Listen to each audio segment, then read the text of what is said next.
to the world of Street Fighter 3. Prepare for battle. One box could leave you messed up and fractured. Block these uppercuts, they may leave you captured. May the best fighter win and win again. Battle to the top until his life ends. But if his life ends and he starts to decay, may one of his street soldiers avenge things. See you talking to the game, couldn't be talking to me. I got enough to beat and more soldiers to bury. You know we just clicked in and made you realize this game is twice as hard. You see that with your own eyes. You're on the way to choose your type of life cause you gotta. I tell you from now, which fighter will be the hotter. I don't think you want this one, just practice. Just challenge me when you're ready with your tactics. High punch, the spin kicks, watch your back split. I see you in the air when I make you backflip. Let's get it on down. Select to make your first pick. Let's get it on down. 10, 9, 8, 7, 6. Let's get it on down. Choose and pick the best one. Let's get it on down. 5, 4, 3, 2, 1. Let's get it on down. Select to make your first pick. Let's get it on down. 10, 9, 8, 7, 6. Let's get it on down. Choose and pick the best one. Let's get it on down. 5, 4, 3, 2, 1. Let's get it on down. Select to make your first pick. 10, 9, 8, 7, 6. Choose and pick the best one. 5, 4, 3, 2, 1. Select to make your first pick. 10, 9, 8, 7, 6. Choose and pick the best one. 5, 4, 3, 2, 1. Yo, one box could leave you messed up and fractured. Block these uppercuts, they may leave you captured. May the best fighter win and win again. Battle to the top until his life ends. But if his life ends and he starts to decay, may one of his street soldiers avenge things. See you talking to the game, couldn't be talking to me. I got enough to beat and more soldiers to bury. You know we just clicked in and made you realize this game is twice as hard. You see that with your own eyes. You're on the way to choose your type of life cause you gotta. I tell you from now, which fighter will be the hotter. I don't think you want this one, just practice. Just challenge me when you're ready with your tactics. High punch, the spin kicks, watch your back split. I see you in the air when I make you backflip. Let's get it on down. Select to make your first pick.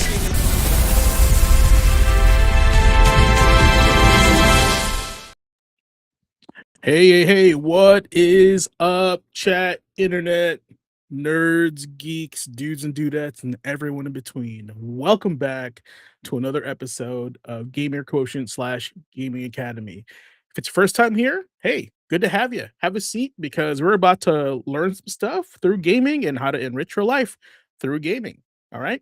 So it is June 23rd, 2026. And bro, it is super hot here in the stock room of the Gaming Academy. One day we'll get our own facility, but hey, you got to start somewhere, guys. So I'd like to welcome back everybody because we've been gone for about 2 weeks. We covered Summer Game Fest, and that required 2 episodes for us to cover. And some people are out tonight. I believe Nick, the Tragically Elite, won't be here today, and Oliver will be joining us here soon. So we want to welcome everybody back, faculty, gamers, backlog survivors, and everyone that has ever stared at a save file and thought, maybe it's time that I start over. Now, this is Gamer Quotient Gaming Academy, and tonight, class is officially back. This is class 79, titled Resetting the Game.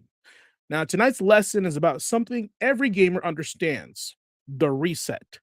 Sometimes in games, you start a run thinking you know what you're doing, right?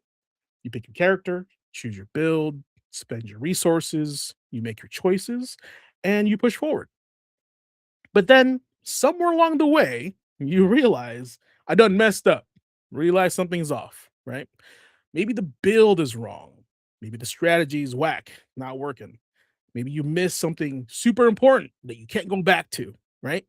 Maybe you've been away too long and forgot where you were. That happens to me all the time in RPGs that I walk away and come back months later and go, what the hell was I doing? Right? Or maybe the way you started no longer fits the player you've become. You can outgrow games. That's true. And when that happens, you have a choice as a gamer. You can keep forcing a run that no longer feels right, or you can reset with intention. Now, that's what tonight's episode is all about, because starting over doesn't mean you've always failed, right? Sometimes you learned enough to begin again, and with better awareness, better timing, better focus, and a better understanding of what you actually want from the game, you can do it all over again from the start. And life works similar that way, guys. Sometimes you have to reset your goals, reset your mindset, reset your routine, right? Reset your priorities. And lastly, reset the way you spend your time, money, energy, and attention. Now, not because the last run was worthless. Matter of fact, you can learn a lot from your last run because the last run taught you something. Now, here at Gaming Academy, we talk a lot about playing with intention, right? That means we start with our why. We choose one focus. We play it by feel, not by FOMO. We set small win conditions. We reflect, adjust, and we protect our time. Tonight, we're applying that lesson to the reset. When do you keep going? When do you change strategy? When do you respect the build? Right? When is the right moment for this? And when you do finally say, "This run taught me enough. I'm ready to start again." Right? We'll do that. So grab your notebooks, check your save files, and don't be afraid of that new game screen because sometime the best run begins after the reset. Class is officially in session. Have a seat. All right. Now, I don't do this alone. I got people here on staff. Let me go ahead and let our professor of applied sciences in. Welcome, Blazing Ace Nelson. Welcome back, class. It's good to see everybody. It's it's a scorcher out here. I thought I moved out of California to get away from this. It followed you. You Curse cannot escape. What is that's a what? Geese Howard that's a Geese I was about Howard to say, intro, right? Is the humidity Alex? Yeah. You cannot escape wrong death. Something like that. Oh, no, yeah, no, that's geese human. I love that. He's human. Oh man, don't want to fight that. Ooh-wee. And so yeah, it's been a couple weeks. We covered Summer Game Fest as much as we can. We're back to our usual syllabus, and unfortunately tonight Nick couldn't make it, and I'll late. But tell the class who you are and what you do here. So to reintroduce myself, to start us over at that new game screen.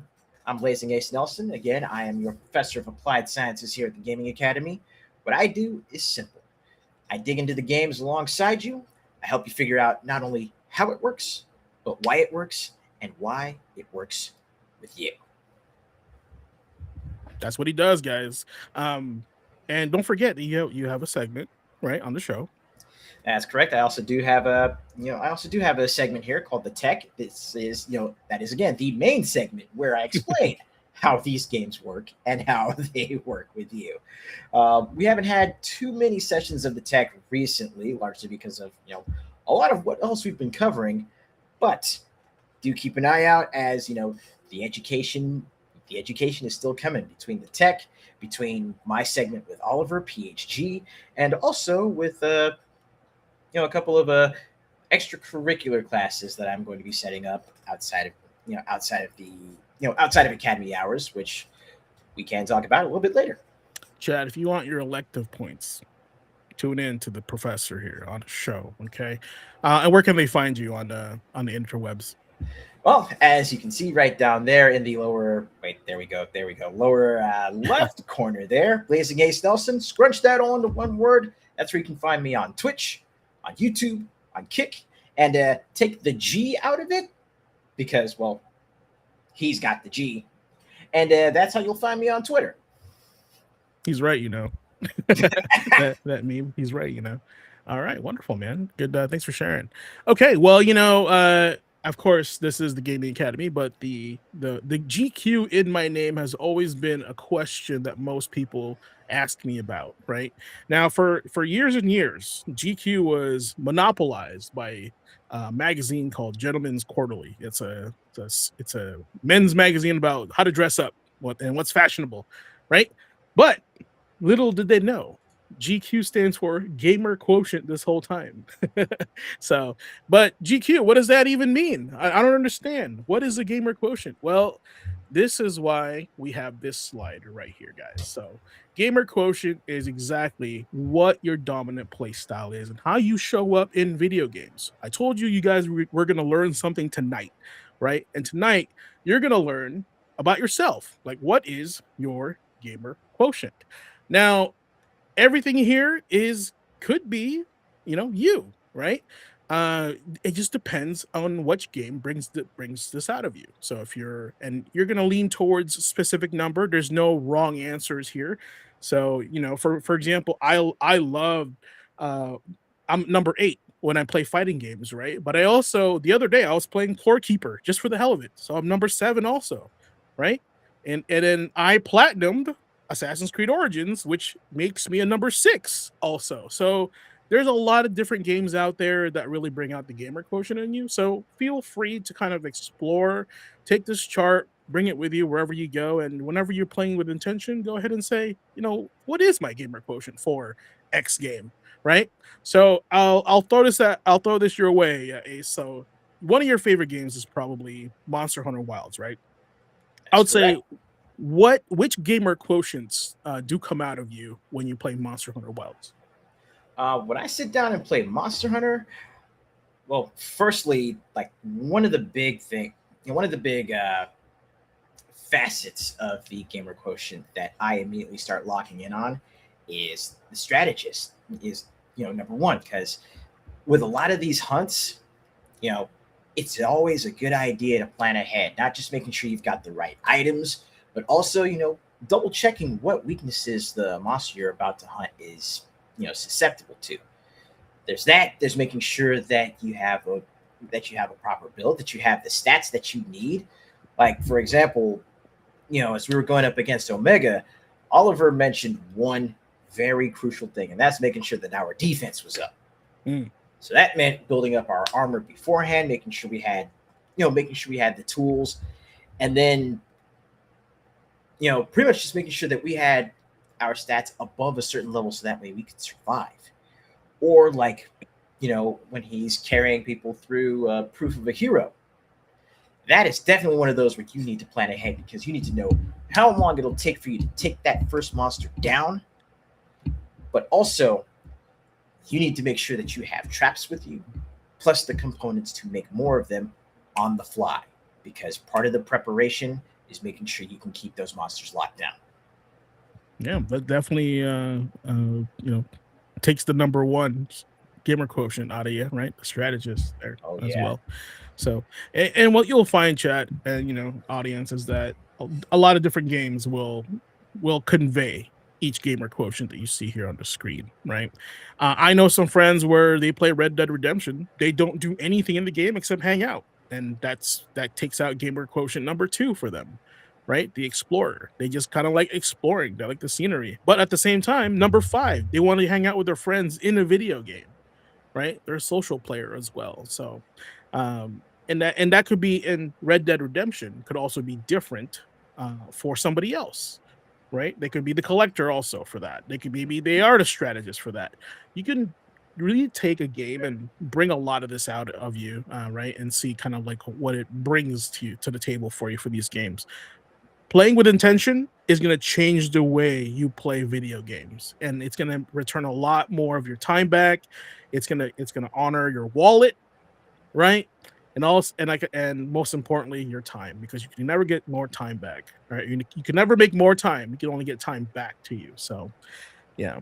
Now, let's see here. I did have something for this. Let me see. Do you have anything else, Ace, before I run my mouth? Yeah. I mean, while you're pulling that up, while you're getting the next slide up, one game I've actually been getting back into, especially the last few days, is Warframe. I mean, with the big story update that just came out, Jade Shadow's Constellations. It's a direct sequel to one of the major story quests. But getting back into Warframe and playing through that quest, that immediately pulls up, number 4, the storyteller. I'm looking to see, how certain characters are interacting as this story, and as certain parts of it are moving forward. Not to mention, there's 2 new Warframes being added, 2 new proto frames, so 2 new human characters that are brought to the forefront that you get to interact with. And it's been pulling out more of, it's been pulling me more towards the storyteller and also more towards the social gamer, because I'm going through running some of these space missions with other players I hadn't come in contact with for a while. We're linking back up, catching up. I'm pulling out some of my old builds to see how they still work or if they still work. Yeah. That's cool. I mean, I kind of feel that way. I used to play Destiny 2 a lot, so that's kind of how I got my fill of that portion of my gamer quotient, right? Hey, Blue Jagos, how's it going? What's up? What's up? But yeah, to answer everyone's question, because you will hear and see what is your gamer quotient all the time here on this channel and show, right? What is your gamer quotient? Now, your gamer quotient is your personal gaming fingerprint. Have you ever heard that before, Ace? Heard it and said it a couple of times myself. Right. But like, throughout your gaming career, it's like no one's ever really talked about this. What is your personal gaming fingerprint? They always ask you what's your favorite game, right? But they never ask you like what is your personal gaming fingerprint. Now, your fingerprint is something you can't change about you. It's your identity, right? It's unique to you. So with gamer quotient, it's not just what you play, it's why you play. It's how to show up when you're picking up the controller. Maybe you're a strategist, planning 3 moves ahead. Maybe you're an explorer, chasing secrets and hidden paths, right? Or you're a competitor. You love fighting games, driven by the challenge and the mastery of things. Even like esports games, right? Or maybe you're a storyteller, here for the characters, the worlds, and emotion. I know I played plenty of games just for that reason, right? Maybe you're a social player, building memories with friends, like Ace and Warframe. Maybe you're a collector, chasing gear, goals, and achievements, right? If Nick was here, he'd say you're what is that? Like you're EPing. He says that all the time. Yeah. Or maybe you're just a comfort gamer returning to familiar favorites to recharge, right? Like, Tetris is the comfort game to a lot of people. Or maybe you're a lab monster testing mechanics until the game finally reveals how it works. And the truth is, your gamer quotient can change. Some nights you want to compete. Some nights you want to explore. Some nights you want to grind, right? And some nights you just want to relax and feel at home, right? And this is why our mission here at Gamer Quotient / Gaming Academy is simple. Play with intention. Don't chase the hype. Don't let FOMO pick your next game. Don't let your backlog become the final boss, right? And ask yourself this every time. What do I want from this session? What kind of play feels right for me today? And is this game worthy of my time, energy, and attention? Because when you know your style, you play with purpose. Back in the 80s, we say we're playing with power, superpower, right? Nintendo. Now we're playing with purpose, gamer quotient. So this is what we're all about, guys. This is Gamer Quotient Gaming Academy. We play, we learn, we level up, and we win. And when we win, you win. But most importantly, we play with intention. So before we hit start, and you hit start, always ask yourself, what's your gamer quotient? Right? Like I said, you're going to hear that a lot on this show. So awesome. All right. So hopefully you guys got an idea of what what is your gamer quotient, what that's all about, what our branding is all about, because we want you, we want you wearing our swag, because we got shirts and stuff for you guys. I think my goal for gamer quotient is when somebody walks down the street and they see like your shirt that says gamer quotient on it. Unfortunately, I don't have one on, but we do have our hats, right? We can say, what's that? That's pretty cool. I've never heard of that before. And then whatever I just said to you guys can repeat that. So, but the question we're asking here, as far as what's your gamer quotient, it's not just about brand identity. It's not just about school spirit. It's also about taking it back to the original mission of the academy to begin with. And that's applying what you learn and applying what you pick up through games to your everyday life. It's not just about playing with intention, but it's about working with intention. It's about fighting with intention, traveling with intention, living with intention, making sure you do what you can to protect your time, and having a having a good understanding as to what to look for in order to start doing that. Yeah, that's true. You'll see that here a lot in a lot of our segments. We'll make a lot of references to comparisons to real life, right? Because a lot of us, when as we were growing up, we tend to use analogies. Oh, just like when you're, for example, I was bagging groceries the other day because I had to I had to be a responsible adult and go grocery shopping. And I was like, "Oh, I'm probably gonna need like 3 bags." Well, I probably needed 4 bags to be honest with you. But I was gonna stick with 3, so I had to play Tetris with a grocery bag. And if you guys know that analogy, you know exactly what I mean by that, right? Now if we go back to like what's your gamer quotient, right? Like that's going to be a strategist of like, how do I fit these pieces into this container effectively, right? So, and that's what I mean, and that's what we're trying to show you guys here at Gamer Quotient is being able to apply the games you're playing and then use that to enrich your life in a better way, right? So, fantastic. All right, well, I have a couple things as the headmaster of the Gaming Academy on my desk. I personally want to get off my chest. That's my evil laugh. That's what Lord, you guys here we get. go. Now, this segment is called the Headmaster's Desk. Now, in this segment, this is basically where you, the audience, sends submission in our Discord on things you guys want to chat about. And hey, I get lots of articles in our newsroom, right? For news and everything, and I'll put the Discord link right here below. If you guys want to join, feel free to join. We'd love that. And people have been submitting lots of articles, things that they care about, they want to share. Tonight, specifically, I say that chat and the audience gave me something that really resonated with me. First, let's talk about the Steam machine. All right, so people, the Steam machine, was announced with the pricing for 2 models. I think there were 4, to be honest with you.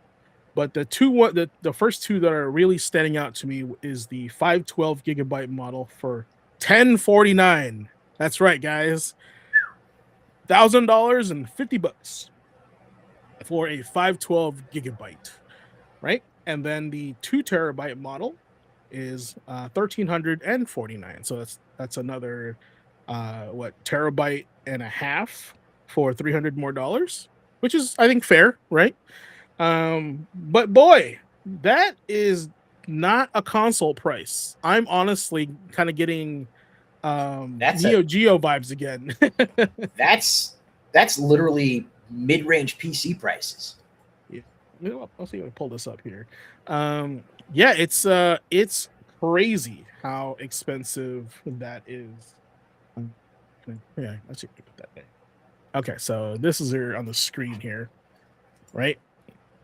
This is a screenshot from Steam, 512, $1,000.49. You get basically a computer, has got RAM in it, Bluetooth, right? Integrated Steam controller, wireless adapter, but not the controller? Question mark? Right? No Windows, is just the Steam OS 3. So you get like a bare bones computer for gaming. That's it. Now, I want to ask chat, and chat's already chiming in, Ace. I don't know if you're watching chat or not. They're blowing us up. I kind of want to cover this and talk about this a little bit. What are your thoughts on this Steam machine? Now, I was talking about this on stream a little bit earlier, but I think here I might be able to, I don't know, rub my 2 brain cells together to form a more coherent, more nuanced thought. But let's just get down to brass tacks here. At the price that these are at, I'm very much in the same camp as Brad, as Mr. BC Walker. We treat this more as like, more as like a smaller PC or like a micro PC that's spec'd towards gaming. If you look at it that way, then the pricing, as far as like the components and everything else, and just the pricing in general, it makes sense. Squall Shade is correct. Steam did try this before, and I had a Steam. I had a Steam machine. It was an Alienware Steam machine, but it was an official Steam machine. I actually got it from Oliver. That was the first. That was the first rig that I had that I used when I started streaming. So, for gaming and using it as like a dual boot machine, it can work. The pricing, again, if you look at it as more like a custom build PC or a direct build PC from Valve, then looking at it through that lens, it makes a lot more sense. But if we're looking at this as what's supposed to be a console competitor, they might want to try holding back on that at least for a little while, because again, the last time they tried putting out a Steam machine to be a console competitor, it didn't work. Yeah, I can see that. I can definitely see your points. They're all valid. I think it comes down to perspective, right? Like you kind of touched on that lightly. If you look at this as a console replacement, like battling against the consoles, sure. I think your library is endless, right? Sans exclusives, right? And this is why I think, I think it was a month ago that Sony stopped putting their PC games on PC, right?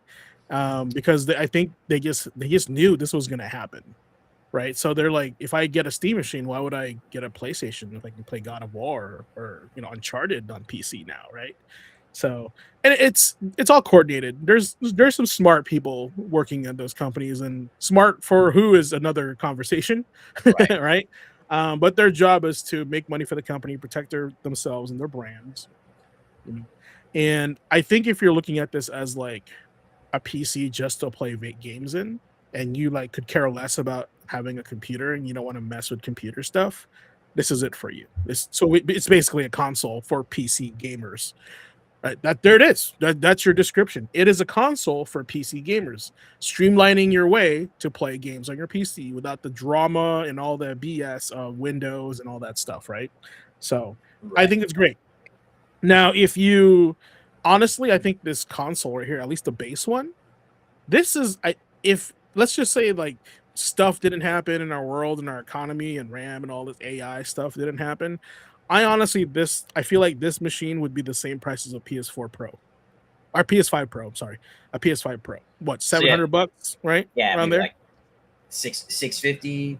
Yeah, 650 thereabouts. I think they would have competed at that price with this on there, and I think that would have worked. That would have been better, as far as logistically better for a lot of like people looking at that price tag, right? So, and a lot of people in chat are saying, "Oh, wrong place, wrong time," right? Here's the thing: it's only going to get more expensive, so it's right place, right time. To be honest with you, so because if they wait any longer, dude, they're already hiking up the price on the Switch. This base one could have been $1,200, right? And here's the thing: Squall said it earlier, it's sold out, so it's not that bad, of a price. People are still gonna go for it. There's, no denying that. Yeah, and that's the thing. And here's the thing: is they're not gonna go for it. It's already gone. So if anything, and here's what I'm saying, they go, I don't know, maybe 1050, maybe a little much. All right, let's just post it. It's out of stock. So what they're saying is maybe we could have sold that for more. It's out of stock. You know what I'm saying? And this is when we say here at Gamer Quotient, vote with your wallet, because that's literally what they're seeing, right? You put an entry price for this much, it sells out like gangbusters. Now they're like, maybe that wasn't that expensive then, if it's sold out, right? True. That's how you have to think, chat, and because you can't think as the consumer, because the consumer doesn't dictate the price until we buy it. Clearly, it's been bought, it's sold out, and I guarantee you, probably 40% of the purchases are probably going to be scalpers. That's probably the truth, and that's unfortunate in this time and space. Go ahead, Ace. But yeah, there's also one other thing that, again, something that Brad brought up in the chat. If if it's an easily upgradable, or at the very least, if it's a easily modular machine, then that could also justify the price, because if someone picks up, say, the base model, for example, but they've got better RAM or a better graphics card that could possibly be slotted in. Mhm. Yeah, the portion of this, here's where I'm gonna fight you on that, right? If you have to upgrade this, then this isn't for you. Does that make sense? No, that makes sense, because again, it's like you brought up earlier. The Steam machine is there to streamline the setup, streamline the construction for PC gamers to just get right to gaming, and again, not have to worry about variable components, or worrying about stuff like Windows Correct. and any No, sort of bloatware or anything like that. This is correct. just it's like, you got your Steam library on this, go play. Yeah. So if you the terms of upgrade, and and change swapping out hardware, those are the things the people are trying to avoid by buying this, right? They just want an all-in-one box of game, right? And they don't want to deal with that. So that's like, to me, I think the engineers were probably like, who is this for?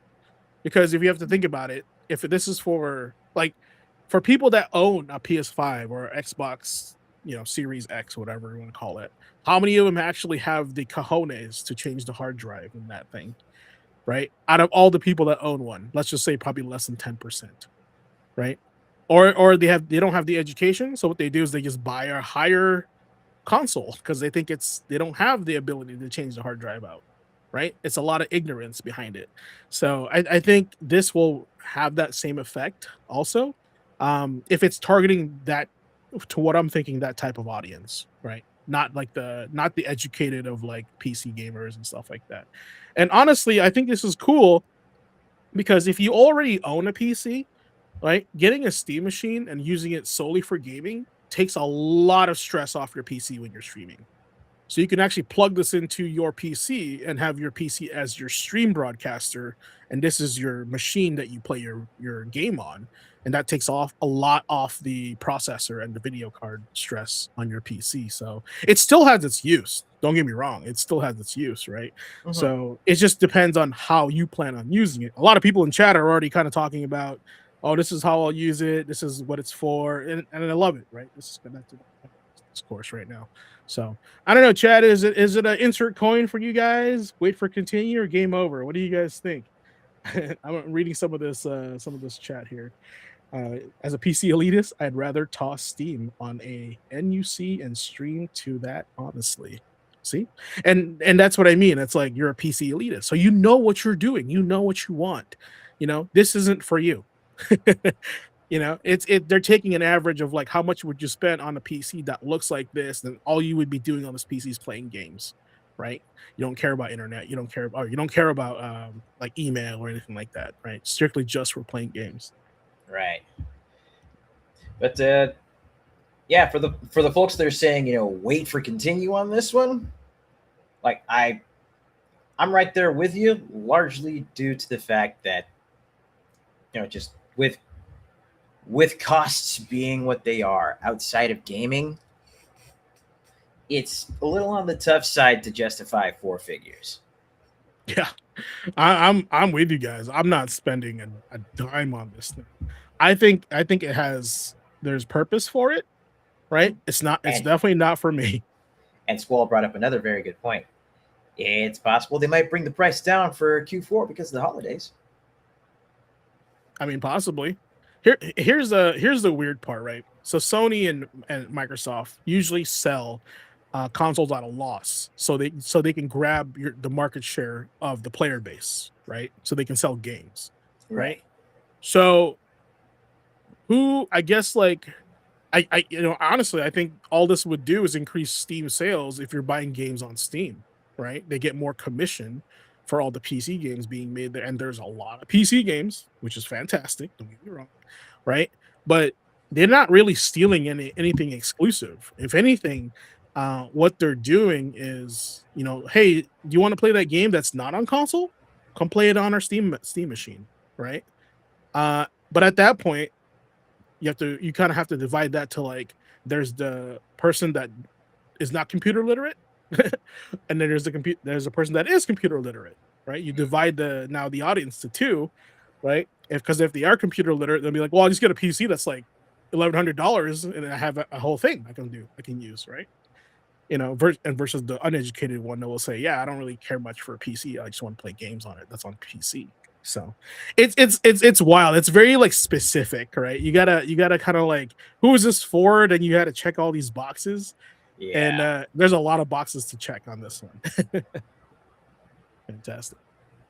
Okay, so that was the first discussion for for Headmaster's Desk. The second one, this one I have beef with. We are streamers. You're a streamer. Oliver's a streamer. The only one that's not a streamer here is actually Tragically Elite, right? But but little does he know, he's also a streamer because he's on the show. So this affects him also. Now it says here, Final Fantasy VII Revelation Director says today's RPGs need more player agency because fans may be satisfied just watching streams. So what it's saying is, hey, you don't need to play the game. You can just watch it because all these streamers are playing it. Now, I'm going to go through this. I want to get your initial response, Ace. Go for it. Again, another one that I talked about on stream earlier, and the way I see it, and the way I try to conduct myself and try to conduct my streams is that, while I am sitting down and playing a game and I'm, engaging with the audience, as much as I want to share the game with people, have folks hang out and watch me play, my ultimate goal is to have folks go out, pick up the game for themselves, whether it's, something that's on sale, something that's on a current platform, or if you decide to emulate for like retro games that you can't pick up anymore, go download the emulator, download the game for yourself, give it a shot. Fair. This is a crazy conversation because, like, one, I don't really take that much offense to it, but I think it is kind of out of touch because there's a little game called Demon Souls, not the remake on PS5. I'm talking about the PS3 360. I think PS3. It wasn't on 360. That nobody bought, right? Nobody bought it, but streamers saved that game and invented the Souls formula. What does that mean? That could mean a lot of things, but I would say, in short, no, the game was so hard. It was so fun to watch people suffer in that game because it was so difficult. Other people wanted to play it and pick it up because they're going, it can't be that hard, right? And they're just overreacting. And that eventually blew up the Souls, the Souls formula. And now we have Elden Ring, right? And Bloodborne, like, out of Demon Souls, but if nobody streamed that game, if there were no streamers at the time, we would have only probably seen this game's too hard. It's not for you. It's not Skyrim, right? Like, we would have never had the human experience of watching people suffer through it. Right. And then people like actively going, I want to try that because it looks difficult, like actively searching for it, right? So, and I think that's one of the ways streaming could save video games, right? But there is some truth to what he's like, what they're implying, So, for example, one thing RPGs like Final Fantasy need to be careful about today is the possibility that people might simply watch a stream and feel satisfied without ever playing the game themselves. This is a bit of a crisis for the work itself, or rather, it's not something game creators who can wholeheartedly celebrate. Now, it's like a caution. It's not more like a complaint, in my opinion.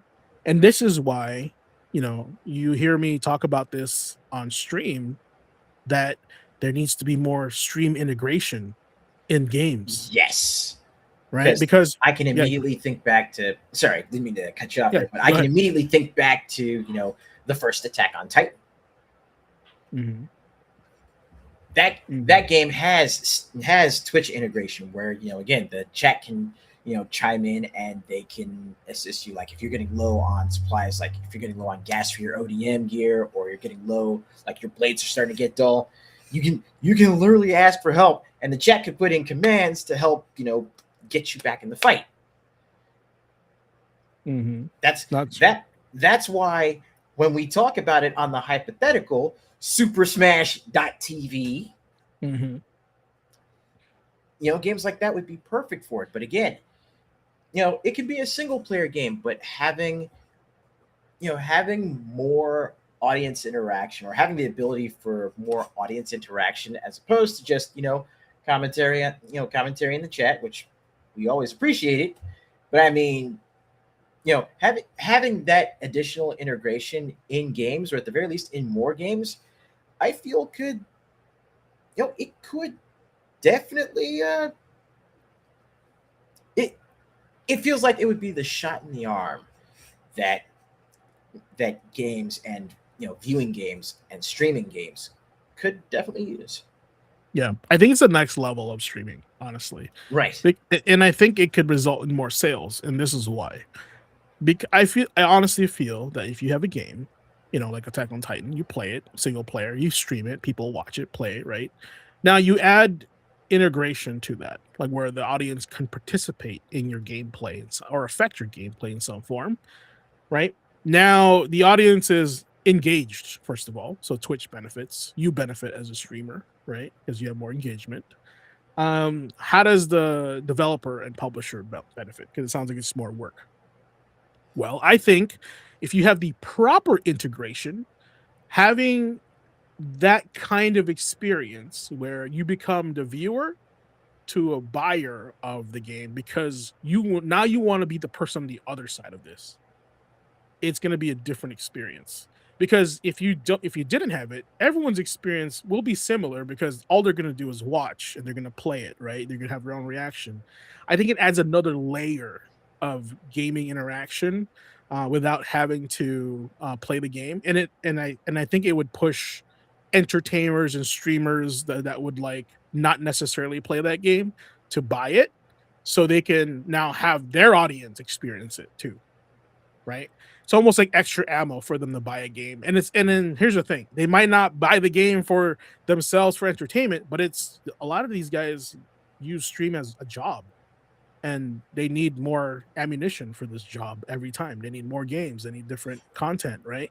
And I think games with Twitch integration can add more content to a game, and so on. There's a way to do it. Like I honestly feel Smash TV, right? Smash.twitch or whatever could be something that is like not hasn't been like touched yet.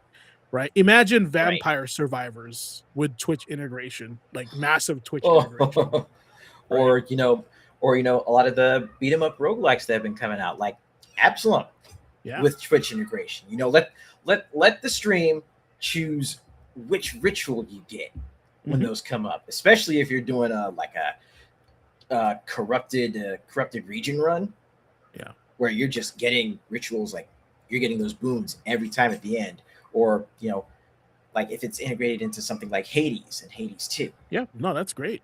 Yeah. And then honestly think any game that has like a roguelike in it, audience integration is a must for it. Control my fate, control my destiny, control my run, Right. right? I feel like that little integration, control my run, would get people to just jump in and start messing with you, and that's engagement, right?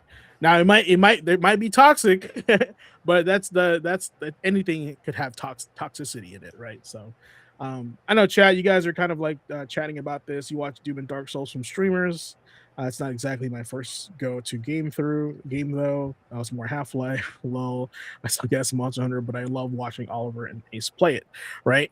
And you've seen me, Andre.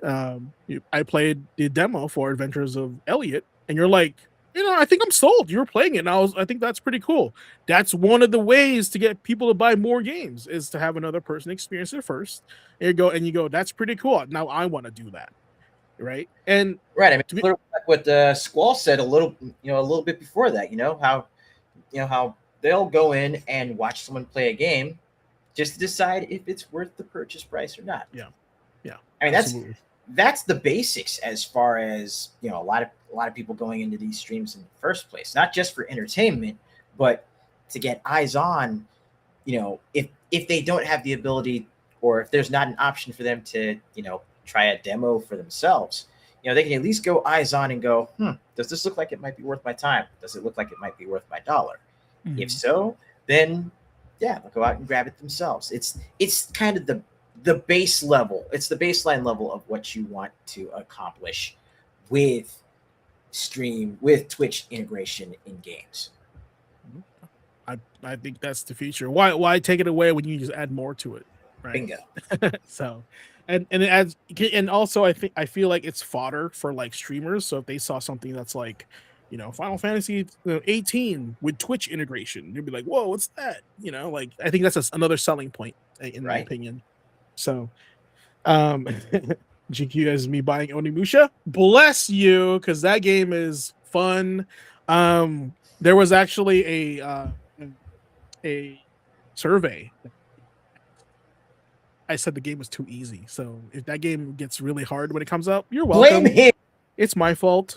Blame him. It's my fault. So just know that it's my fault 100%. Yeah. No, I've never played a demo that many times because I enjoyed the combat and just like playing the character. Brother, It's been a long time. Brother, that was me with Dead as Disco. That's what I'm saying. Like you're like Onimusha is my Dead as Disco. I'm like, I don't know. It's just does it for me. I don't know what it is. So maybe I've just been starved for an Onimusha. I definitely get that. Awesome. All right, guys. Well, that's basically this week's in the Headmaster's Desk. So if you have something you want to submit, join our Discord server, pop it in the Headmaster's Desk forum, and just tell me, hey, this is cool. I want to talk about this on the next show. So throw it in there. That's what it's for. Yeah, All right. community So question box. Yep. Well, this is why it's an educational forum, right? The Gaming Academy. All right. So it's been a while since we did one of these, but hey, we're still doing it. And Ace, tell us what we're doing in this week in gaming history, Memory Card Chronicles.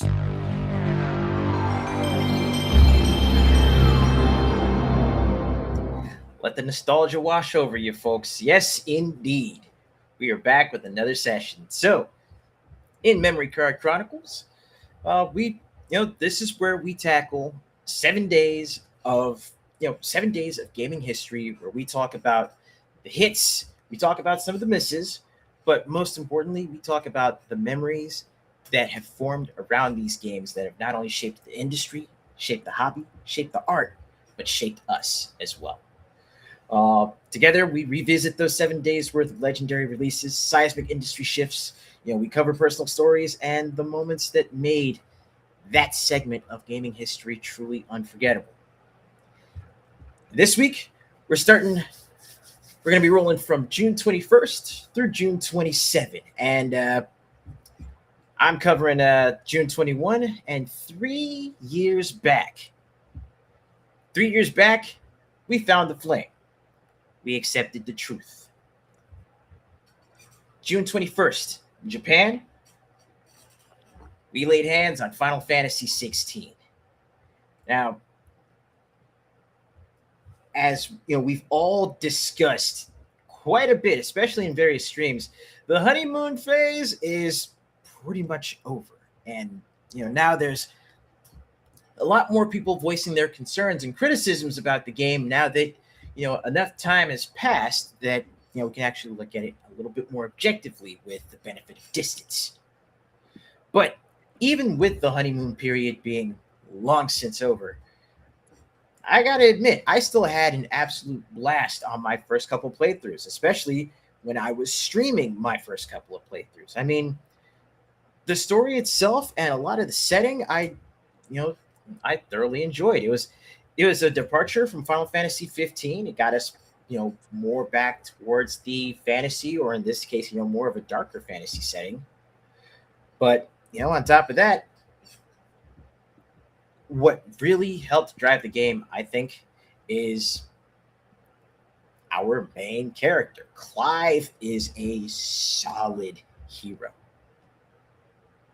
Like his journey, his growth, his low points. I mean, you're there with him. You feel it, and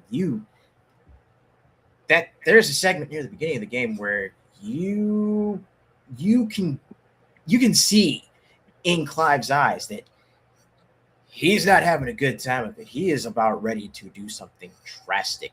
And then Best Boy shows up. Doggo comes up. He's like, basically looks at him like, Clive, what are you doing? We got stuff to do. And he's like, okay, fine. It's because you're such a good boy. Now, I'm paraphrasing, but it's the relationships between the major characters that drive the story and that I feel have really, pulled us along for the long run. And probably one of the most hype moments I've had recently in a video game was definitely Awakening Ifrit. Clive fighting, facing off against himself as his own final boss before becoming the man he needs to be. Message. L3 plus R3. Accept the truth. And then the music kicks in and you're like, oh, that's hype. Storyteller right there. Bingo. Awesome. Well, do you recommend, like, I know it doesn't play like your standard Final Fantasy. No. How close is it to 15? I'd say it goes further past 15 towards the more action oriented style. I mean, one of the lead combat designers on Final Fantasy 16 had worked on Devil May Cry 5. Oh, does it play like Devil May Cry 5? It plays disturbingly close to Devil May Cry 5. Oh, okay. Wow, so it is like basically an action game. Yeah. Wow. It is an action game, and that can be at some points to its detriment. But one thing that Final Fantasy does over the course of all of its numbered iterations is it does things different, right? Yeah. It takes different paths. It tries different things pretty much every main entry. So yeah, if nothing else, you appreciate that it tried something different. Yes, sir. And here's the thing, right? We could be like, oh, it's always the same game. And it was for like a long time, right? Like every Final Fantasy was very similar. 16 is to be daring, right? So and it's okay, guys. We're gonna get Final Fantasy Resonance, and it's gonna be all right. Okay, it's gonna be fine because Resonance is gonna cure you of your turn-based Final Fantasy, retro Final Fantasy. I'm excited for that game too, but before that, I'm gonna cover June 23rd. Okay, let me see here. Oh my God, chat, take a guess which game I'm covering. Take a guess. Just take a quick guess. Oh wait, too late. You didn't get it. It's not in 1991. Sonic came out. Sonic 2 had released, right? And in 1996, the Nintendo 64 had released on this day in gaming history as well. But my memory card chronicle is for the GameCube in 2002. Eternal Darkness, Sanity's Requiem. This is actually one of the more rare games on the GameCube library. When I say rare, I think not a lot of people played it and not a lot of people understood what it was. But once you understand what exactly it was, you either are going to love it or like keep that game away from me. All right. Yeah. Right? So I'll give you some 5 facts and trivia points for Eternal Darkness, Sanity's Requiem. Number 1, it started life as an N64 game. Eternal Darkness was originally planned for the N64 before moving to the GameCube, which helps explain why it felt so ambitious for an early GameCube era horror title. So I think there were a lot of games that were kind of canned on the N64 to get it prepared for like a disc-based format, so it can be a little bit more fun, right? Number 2, it was Nintendo's first M-rated published game. Interesting. The game is often noted as the first title published directly by Nintendo to receive an M for mature rating from the ESRB, which made it stand out on a console often associated with family-friendly branding. All right. Number 3, the sanity effects messed with the player, not just the character. When your Oh boy, character's did they. when your character's sanity got low, the game could fake glitches, mute the audio, tilt the camera, pretend the controller disconnected, or even make it look like the game shut off. That fourth wall breaking design became the game's signature feature. Imagine Hideo Kojima trolling you the whole time you're playing. Oh God, That's he would. that's sanity's effects in this game. Absolutely. Prior to Geist? Actually, if you want to look at that up, Ace, is Geist the first mature rated game? This was 2002, so check that out. Number 4, the story spans about 2,000 years, so it's a timepiece. The game jumps across 5 different eras and characters, and with Dennis Dyack describing it as having 12 characters across 2,000 years of history. That structure helped make it feel less than a standard haunted house game and more like a cursed history anthology. And if Squall is talking about the same Geist that I'm looking up here, that one dropped August 15th of 05. Okay, I think there was only one Geist, right? From my knowledge, yeah. Number 5, last fun fact, it became one of the GameCube's greatest trapped on the console classics. Despite its cult reputation, Eternal Darkness has never received a modern remaster or re-release. I think, chat, correct me if I'm wrong, is this on the Switch too as a classic? Double check. Night Dive Studios has expressed interest in reviving it, but Nintendo controls the IP, so the game remains stuck on the GameCube for now. Of course, among many other things. So, Nintendo. All right, Ace. What day you got? All right, and I'm going to be following it up. We're cutting ahead a little bit, but I'm going to be following up on June 25th. And this one, the previous game I was talking about, Final Fantasy 16 dropped in 2023. But 10 years prior, on June 25th, we got Deadpool. Oh, boy. Oh, look, High Moon Studios was in their bag during the PS3 and Xbox 360 area with Transformers War for Cybertron and Transformers Fall of Cybertron.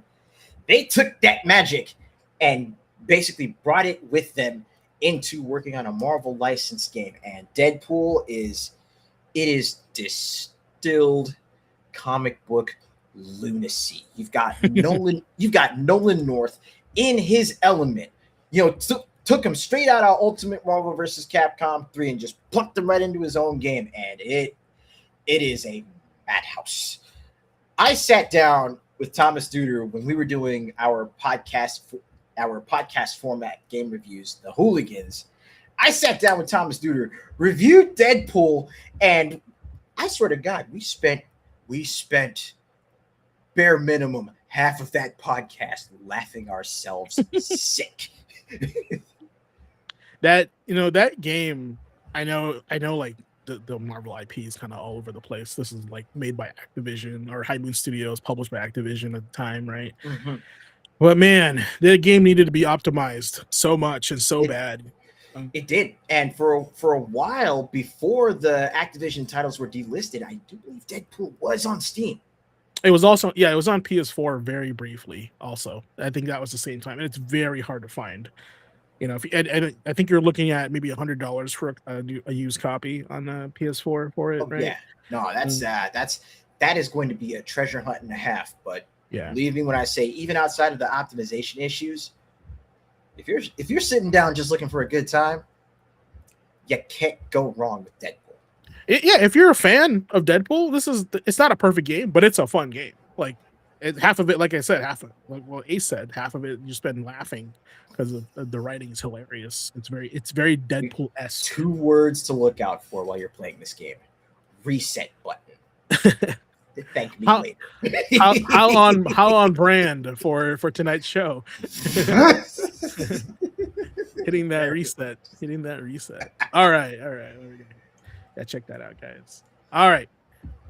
I'm going to cover June 27th, closing out the week here. In 1997, Mischief Makers came out on the 64, right? 2002, Dino Stalker came out on the PS2. Clearly, these are bangers of a game and cannot miss them. But did you own a PSP or a Vita in 2013? If so, you should have bought Tokiden. Now, if you're not sure what Tokiden is, think of Japanese mythology cross Monster Hunter. Pretty cool, huh? Yeah. Here's five fun facts about the PSP and the Vita version of Tokiden. It was Omega Force. Who are they? Who is Omega Force famous for, Ace? Let's get ready for Muso! That's them. These are the folks that are responsible for Dynasty Warriors. Accurate, 100%. This was Omega Force's monster hunting answer to Monster Hunter. And they released it on the handheld because Monster Hunter does really well on the handheld in Japan, right? Tokiden was developed by Omega Force, the studio best known for Dynasty Warriors. But instead of mowing down armies, this game focused on hunting giant Oni demons in a mission-based action RPG format. Number 2, the original Japanese release was both on the PSP and the PS Vita. In Japan, Tokiden Age of Demons launched on June 27, 2013, however, was handled as a PS Vita title arriving in North America on February 11, 2014. And in Europe, February 14, 2014. So they clearly had a plan to get this on everybody's hands on the Vita or PSP. So number 3, this game was built around Japanese mythology and Oni hunting. Players take the role of a slayer from Utakata village, accepting missions to hunt monstrous Oni before they destroy humanity. The game's world and enemy designs lean heavily into Japanese folklore and historical fantasy. It's remember what I said, like it's Monster Hunter, but choose your aesthetic. Right? There was a lot of this. Soul Sacrifice was really cool. That was like very goth and dark, right? So I mean, or if you want to go a little bit more anime, there's God Eater. Yep, God Eater. And then if you want to really go, if you want to go like with guns, like gun focused, Freedom Wars for sure, right? And didn't we also have Ragnarok Odyssey? That's correct. That was like Monster Hunter-ish also, right? Yeah. So instead of Mitama Spirits were the game's signature customization system. Instead of just gear and weapons, Tokiden let players equip Mitama, heroic spirits that granted different abilities and playstyle bonuses. This gave the game its own identity because beyond just being another hunting game. So yeah, you can like take the soul of like what do you call that? Like talking to Shinden, and then now you have more defense, like stuff like that, from what I recall. So super cool. And last, number 5, it later received an expanded version called Tokiden Kiwami, like an ultimate edition of Tokiden. Kiwami included the original Age of Demons story plus a large new story expansion. It came to the West to PS5, to PS Vita and PS4 in 2015. I think I have that one. I really like Tokiden, so I definitely picked that up on console. Plus, bigger. I had bigger Kiwami for a little bit. Yeah. You didn't stick with it? Like, wasn't for you, or you were busy with other things? Just busy with other things. Yeah. You there's Wild Hearts was like the ones I wanted to get into next, right? Have you played that? Have you given it a shot? Oh yes, and what's that like? I would definitely recommend it. Yeah. What do you think is better, Wild Hearts or Tokiden? If somebody were to choose one, Wild Hearts. Wild Hearts, and why? I would definitely go with Wild Hearts because while it still does hold on to a lot of the Japanese aesthetic, there's the specific mechanics in Wild Hearts, like with the karakuri, with literally being able to construct tools on the fly mid mission in order to help you accomplish what you need to. Like you can literally construct like a giant rolling wheel that you can hop into and ride around as you're trying to move around the battlefield. That's cool. Is it the same where there's like monsters on the job board and then you guys go out and hunt monsters, or how is that planned? Yeah, it's still mission based. Okay. So there is that job board where when you're not like selecting different chapters as you're going through the story, there's a job board where you can just pick ones from the map and go right to it. Gotcha. Okay. Okay. Well, guys, that is basically it for this week in gaming history, Memory Card Chronicles.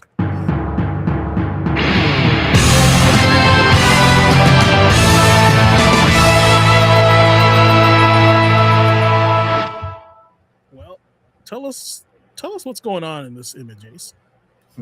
But yeah, before we move on, I need everyone to once again take a look at the screen for a second, because this right here is what happens when you walk through the gaming academy with confidence, purpose, and a shirt that says, "Yes, I did the reading before class."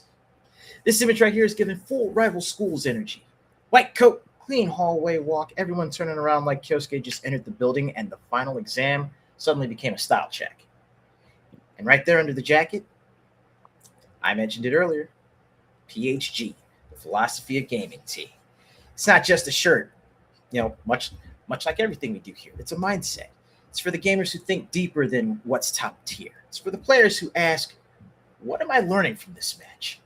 It's for the grinders, the thinkers, the lab monsters, number 8?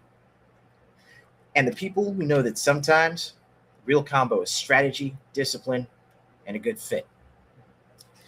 The PHGT brings that gaming academy energy with premium comfort, a unisex fit, and a design made for players who don't just play games, they study.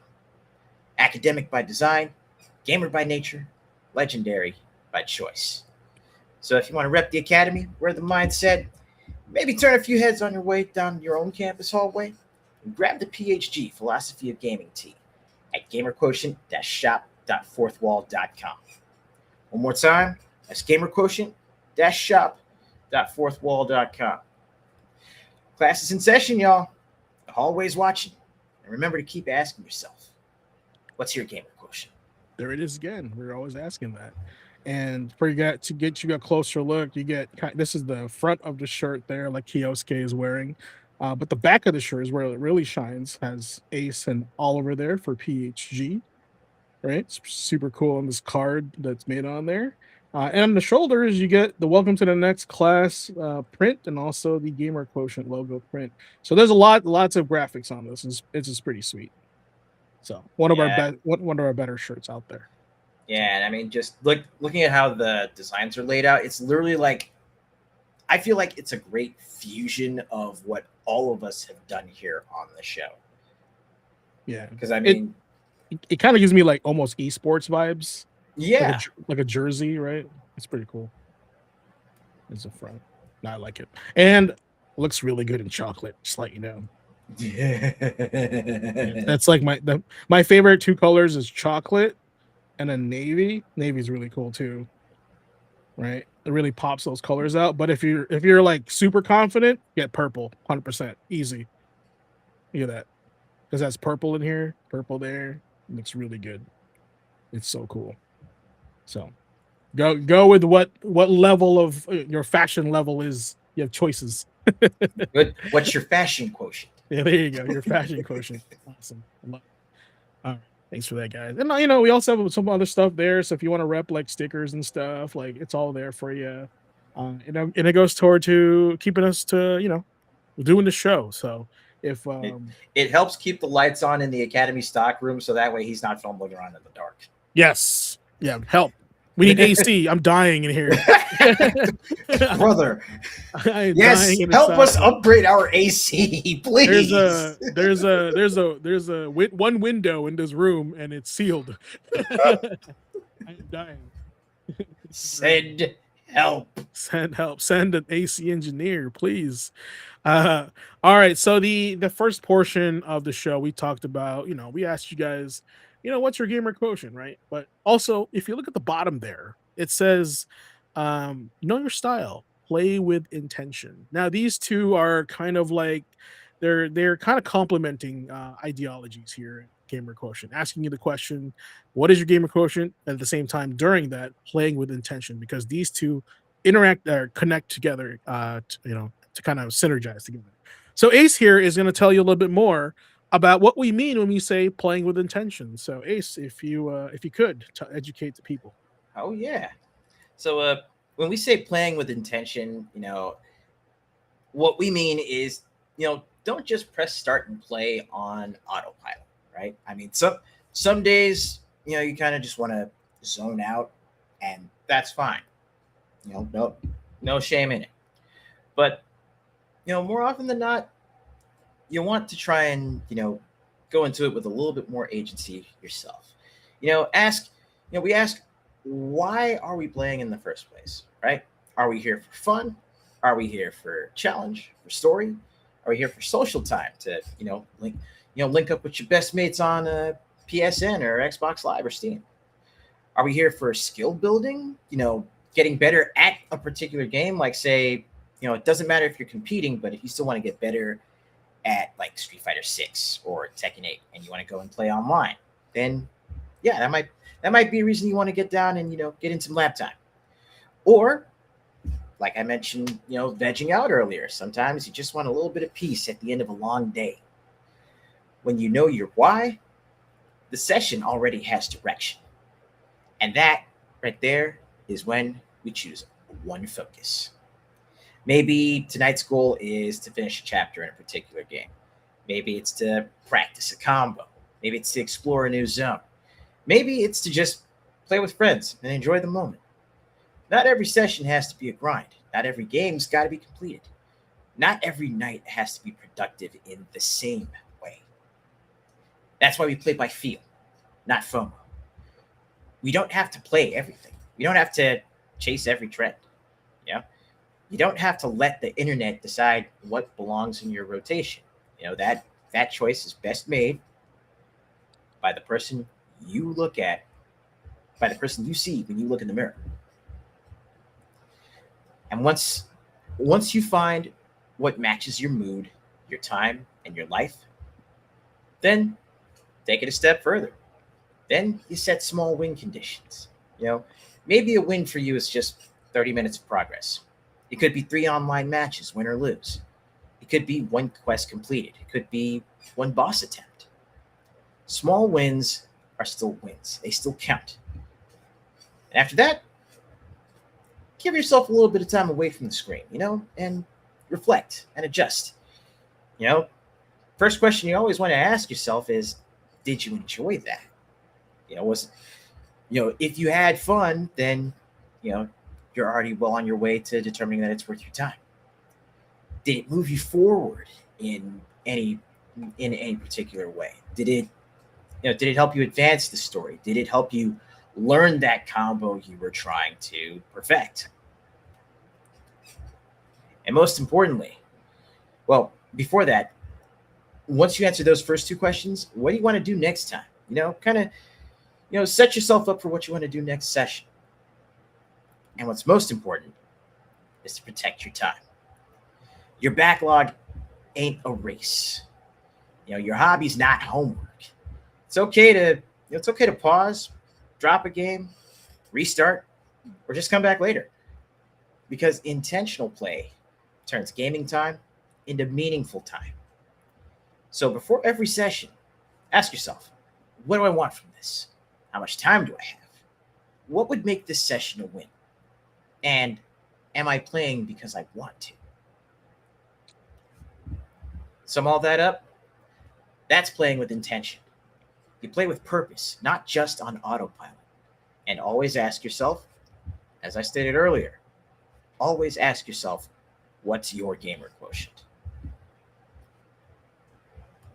What's your gamer quotient, man? What do you think, guys? Like, do you think this honors or this helps with the kind of like the way you guys approach video games? Like, have you thought about this before? Have you kind of wondered what this was all about, what the big deal is? Asa, let's start with you. Matter of fact, looks like Oliver finally made it here. Let me let him in. Let's let him in the studio.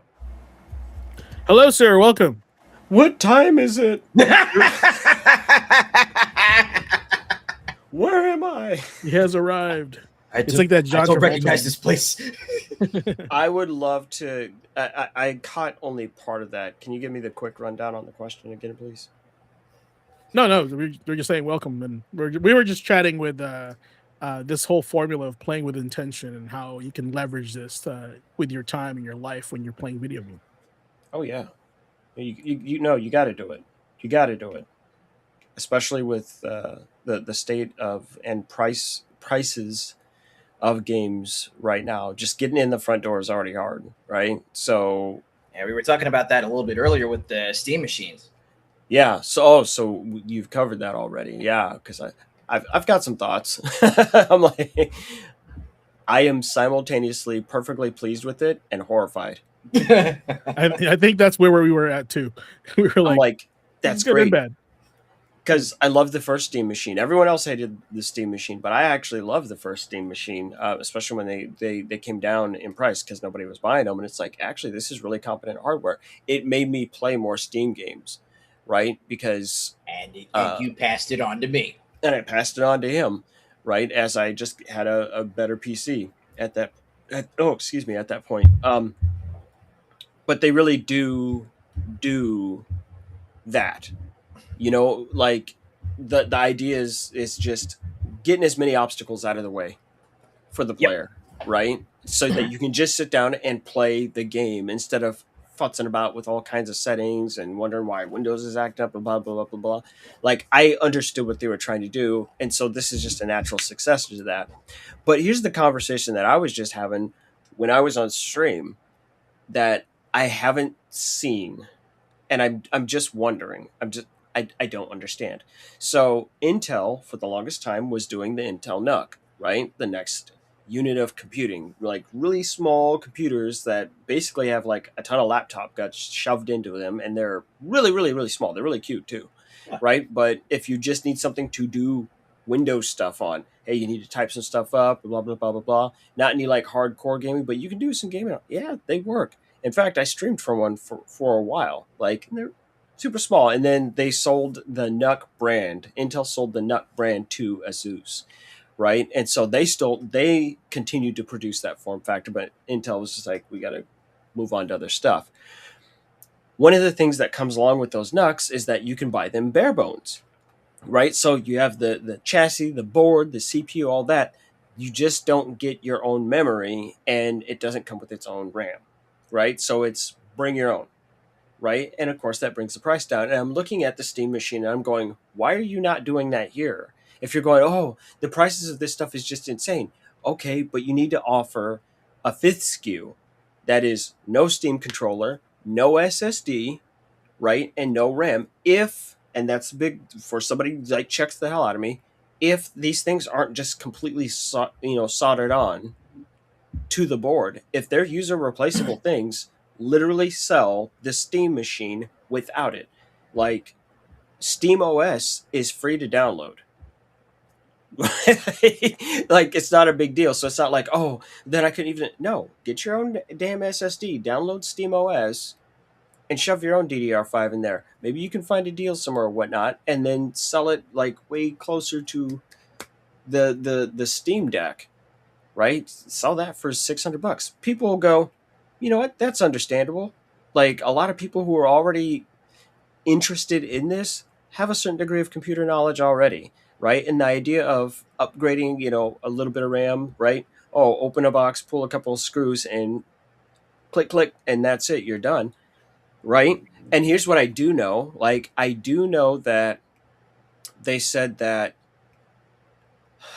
they've made this so complicated. They said that units shipping on the Steam machine, some will come with 2 sticks of 8 gig of RAM or 1 stick of 16 gig, and you don't know what you're getting until you get it.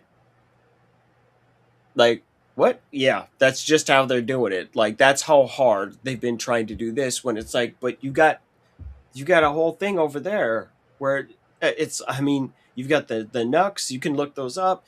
You've got the framework laptops, right? If for people that aren't familiar with framework, that is a complete DIY. Like you assemble the entire laptop yourself, but everything in it is user replaceable. It's really super modular computers, and even those are less expensive than the Steam machine.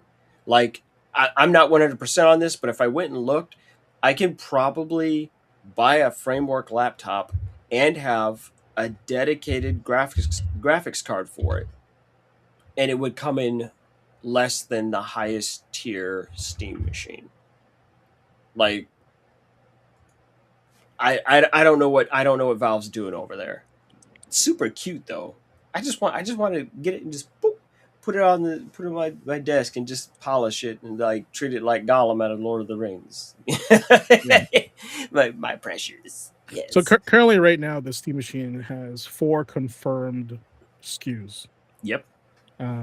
Basically, without controller.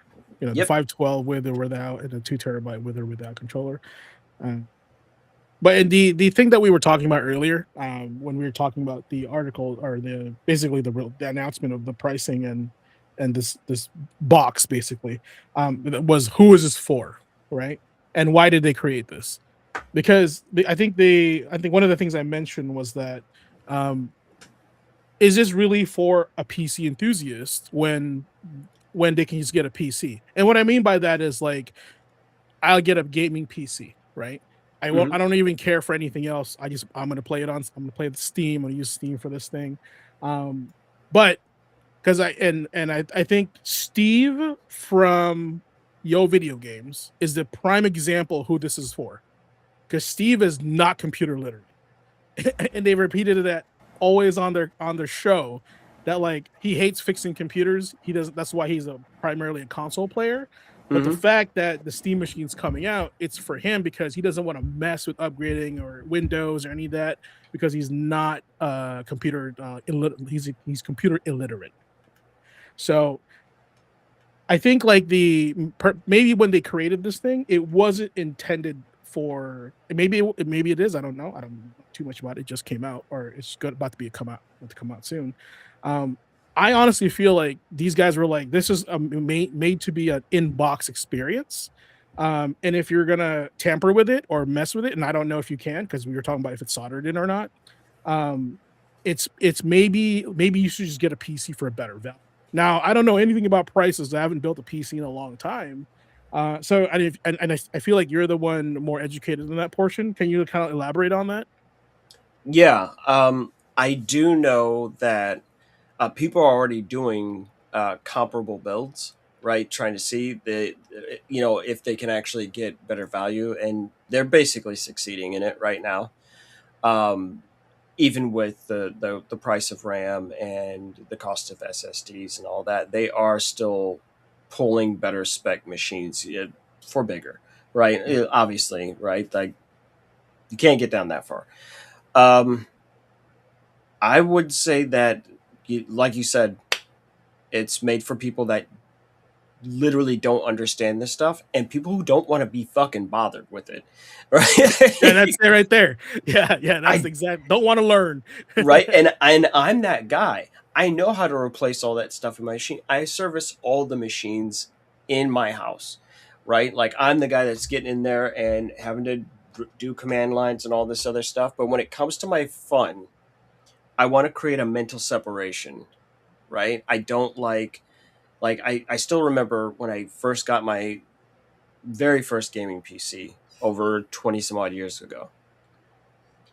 Um, I remember the frustrations of having to deal with things like, oh, you're gonna have to go update drivers this and update drivers that. Like so many things can fuck up a game, right? Which surprised me. It's like, oh, hey, by the way, your audio driver is out of date, and this is what's actually causing your game to crash. Like the most weird, obscure, esoteric nonsense is actually affecting your game performance, right? Forced That update too. Right, like this isn't like today where they're looking at de novo and they're going, yes, this thing is in fact causing a massive slowdown on your hardware. No, it'd always be some weird oddball bullshit. Oh, well, you need to actually update the driver for the USB driver, right? on the back of your machine that's not being used for anything. That's the thing that's fucking with your performance. You're like, what the fuck does that have to do with the game I'm running? No, it would just always be some oddball nonsense. So I did a gaming PC for a hot minute, like, I'd say from 2001 all the way up through 2008. Right. And then like I just stuck with what I had for a while. I was just annoyed. And then I think the last major like the cutoff line of, hey, are you PC gamer or not or whatever, was basically New Vegas. And I was just like I was like it just made me so mad. Like it was Skyrim and New Vegas was my major cutoff line, and now it's just kind of like intermittent. Like, sometimes I'm playing something on PC and other times I'm not. Like it just really depends on what it is. Now, to kind of tie that together, I'm absolutely going to be playing Elder Scrolls 6 on PC because that's where you play those games. Yeah. I don't care what anyone says. Like, Mods and all. they're like, you got to play those. Just they feel right. They fit right in that platform. It's like playing The Sims. You can do that shit on a console, but you shouldn't unless you're talking about Sims 4, which has keyboard and mouse support.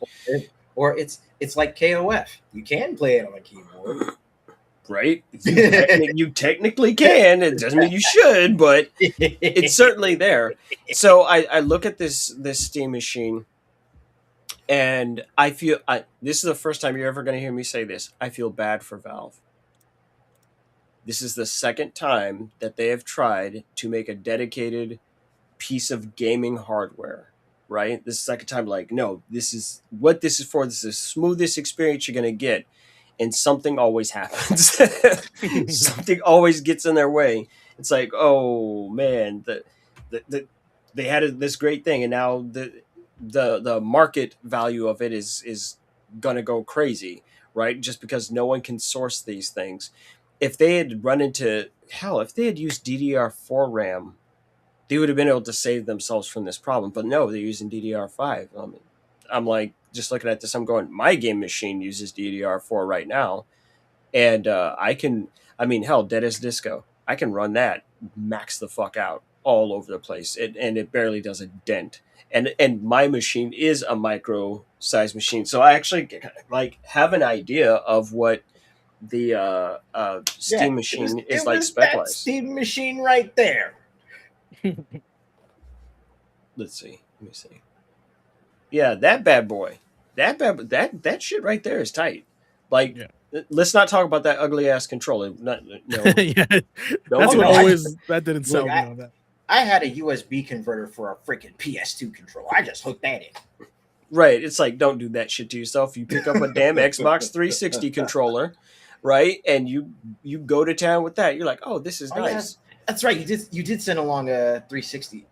You did send along that 360 controller. Okay, right. Here's my final question for this topic, right? And I think this is going to be more geared towards you, Oliver, because I'm curious what you're going to say.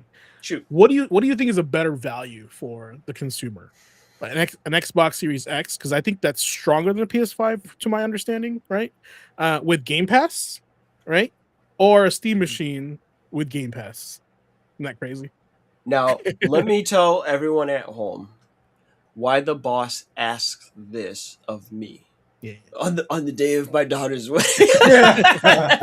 You come to me with this question on the day of my daughter's wedding. No, actually, I'm the perfect person to ask because I hate both of these companies.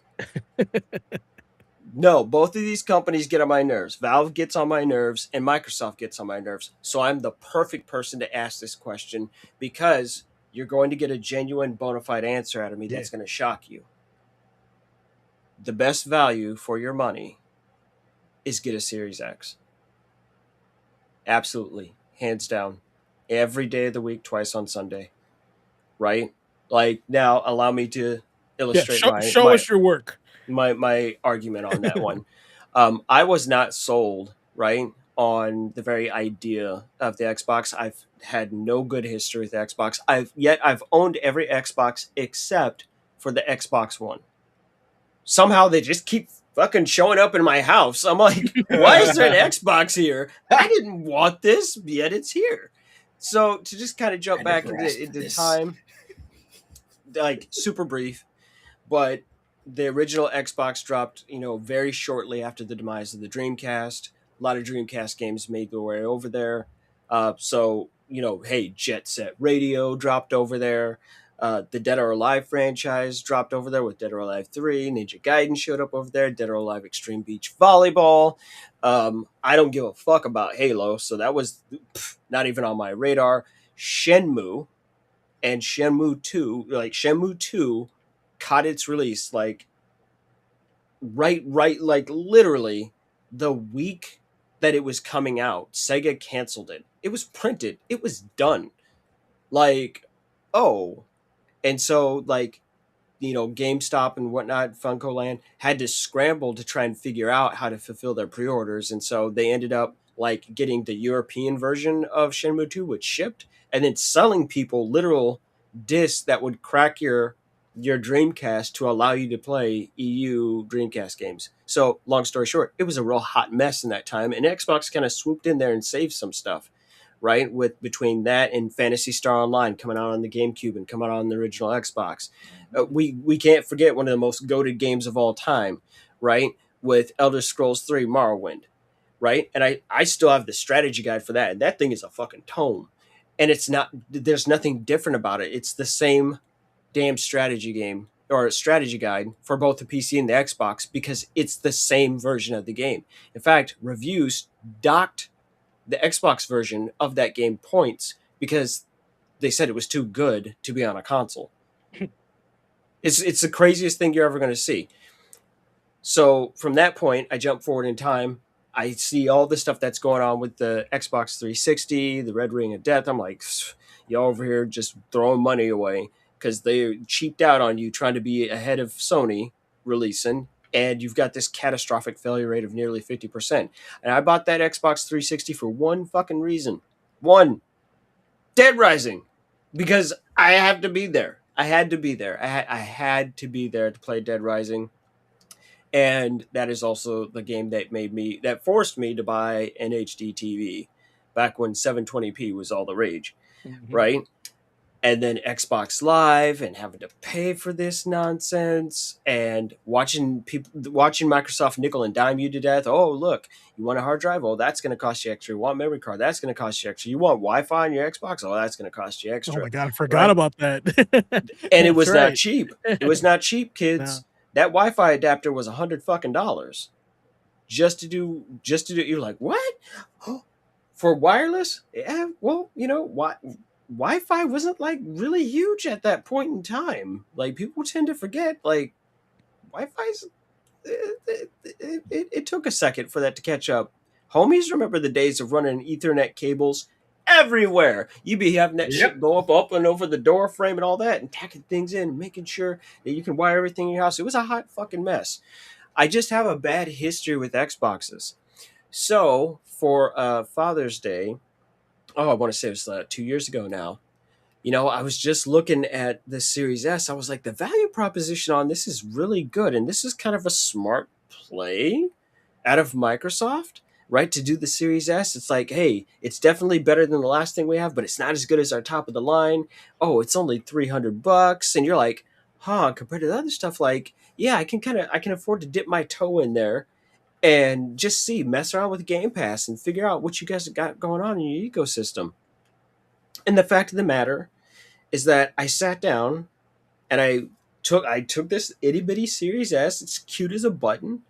Boop. I set that shit on my desk right here, literally. And I'm like, And I picked up that controller. I was like, oh dear God, this is one of the most comfortable controllers I've ever held. And the Xbox 360 is a peach of a controller, right? And I'm sitting there. I finally fire up Vampire Survivors. I'm going, oh my God, this is the most amazing thing I've ever played in my life. What the fuck did I miss? Right? And then I get into Game Pass and I'm like, oh, wow. Oh, this game's on Game Pass. I'm like, oh, this isn't the garbage dump for games. There's real fucking games up here. Stuff that I would just not gotten an opportunity to play or touch at all. So I really got in there and started exploring the new ecosystem. I was like, this is great. And like, wait, you're telling me that this could be better out of such a small, it's basically the size of, at least lengthwise, of the PS2 Slim from back in the day.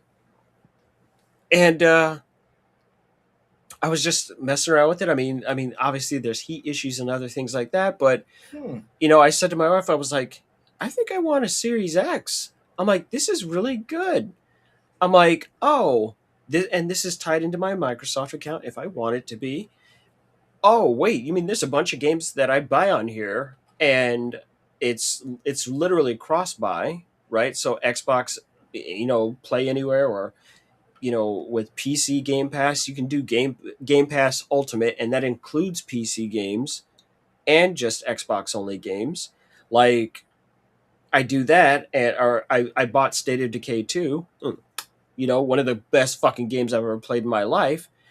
I can just go over to Windows and download it. Like, and it literally manages the cross saving and everything, not unlike Steam, right? I can buy games and gift them to people, like on Steam. That's Uh, insane. it's so fun.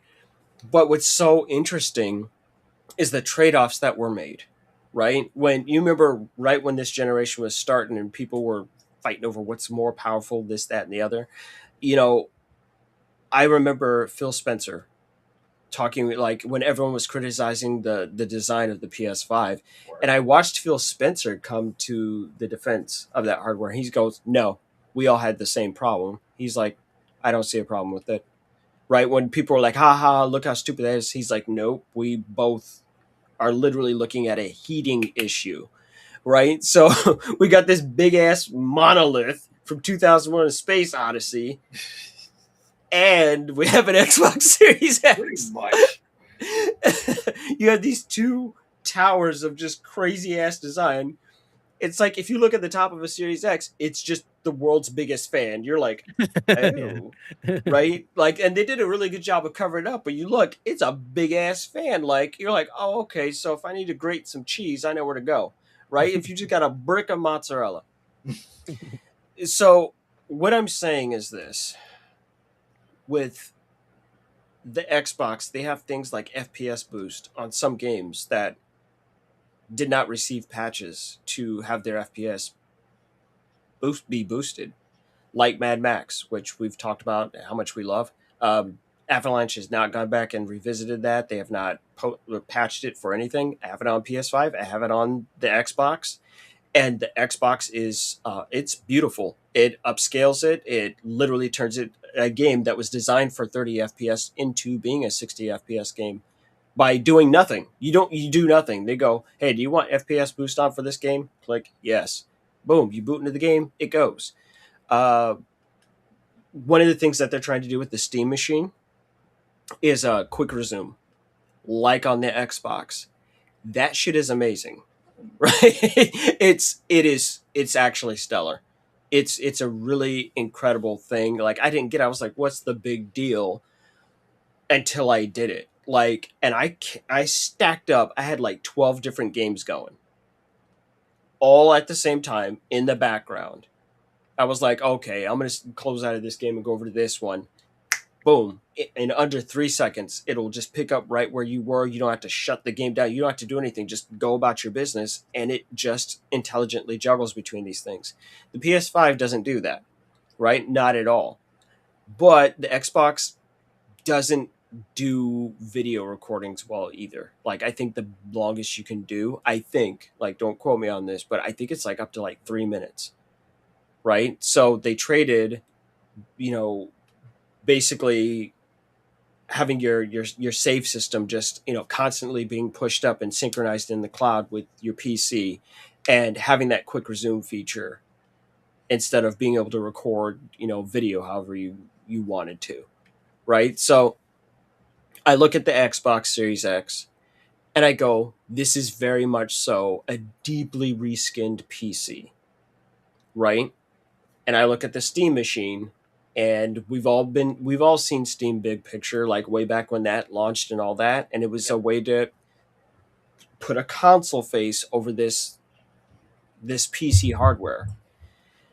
When I look at the Series X, that's what I see, right? I see Microsoft's version of Steam. That's really what I feel like I'm looking at when I turn it on, when I'm playing it, when I'm utilizing it and messing around on the back end. Like, and there's a lot of stuff you can tweak on that back end. I'm like, huh. and then I see what Valve's doing. So if you have to look at this for sheer price point, I mean, they run sales like crazy. They run sales like crazy on the Microsoft Store. I'm like, this is fucking shocking.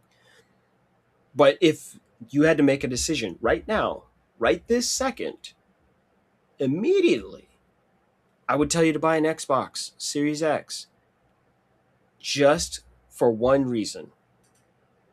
You know that you can take your Xbox to GameStop and be rid of it if you want to. Like, the Steam machine could be a complete flop and there's not going to be a resellers market on that. At least, like, not through the easy front. Like, you can put that shit on eBay like anything else, but I look at it like that. I'm saying that there's competitive pricing. The Game Pass thing is great if you're low on cash because you can just drop a real boop, an easy amount and have you a monster sized library of things to play. Um, Again, familiarity with controls. If you've been doing anything in the Windows ecosystem, you're going to get in there and go, this is all very familiar to me, right? It's very smartly designed. And I don't like giving Microsoft compliments when it comes to video game hardware because I personally believe they more or less have been fucking up for 25 years. And I think the series of Xboxes finally started getting it right. Like, I'm excited for them right now. I'm going, okay, well, show me something, right? Show me what you're going to do. You know, what's the new Xbox that's supposed to be coming? What is it called? Project Helix? Project Helix, yeah. Right. I'm merely curious because based on what they're saying, that's what the Steam machine is going to have to compete with. Right?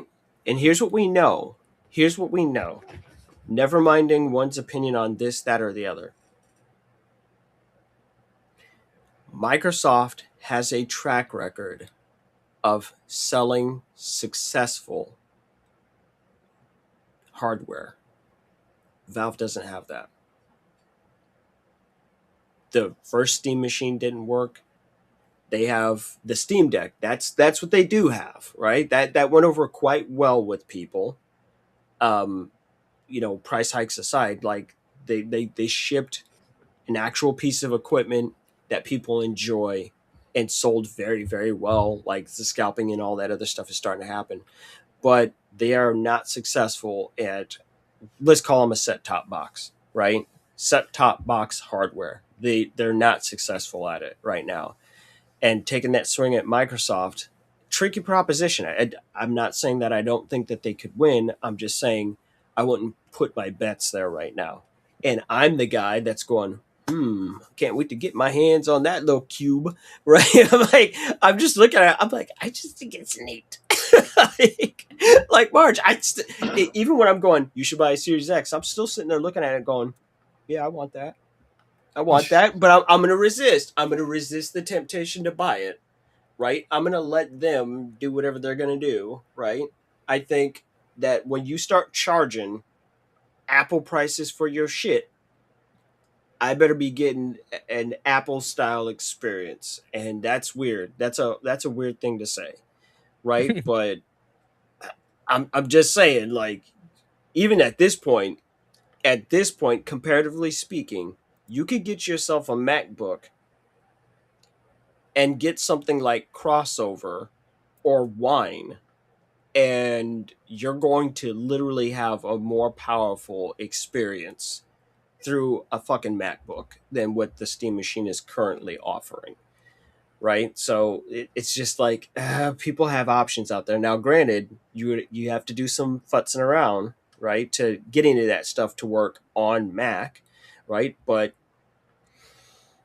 it's tough. Like, this is just Watchdog talking. If you're like, oh, I gotta have that Steam machine, I gotta have it, no matter how cool it is, and I do think it's cool. I think it's fucking rad as hell. I would tell you to wait. I would tell you to wait on that. If you're like, I gotta have something to play right now, and you're like, I'm looking at an Xbox, I would go buy that Xbox. You're gonna enjoy that. Like, Microsoft figured some things out, and hey, fingers crossed. Asher Sharma is doing whatever she's doing. over there at Microsoft, cleaning house, right? Uh, I hope she sets that ship straight, because what they set with the groundwork of the Series X is very, very good. Um, while in a PS5, or you can sit down, you can just put a regular SSD in there. You have to have an expansion card. That's what they call it. It really is actually just a regular, the tiniest of the M.2 SSDs, just in a proprietary case, right? Which is weird, but here's the thing. You know what's really cool about that? You don't have to open the hardware to install it. It's just like the world's largest memory card from hell, right? Like, and you just bloop, you put it in the back of your Xbox, and you don't think about it anymore, right? You just move stuff.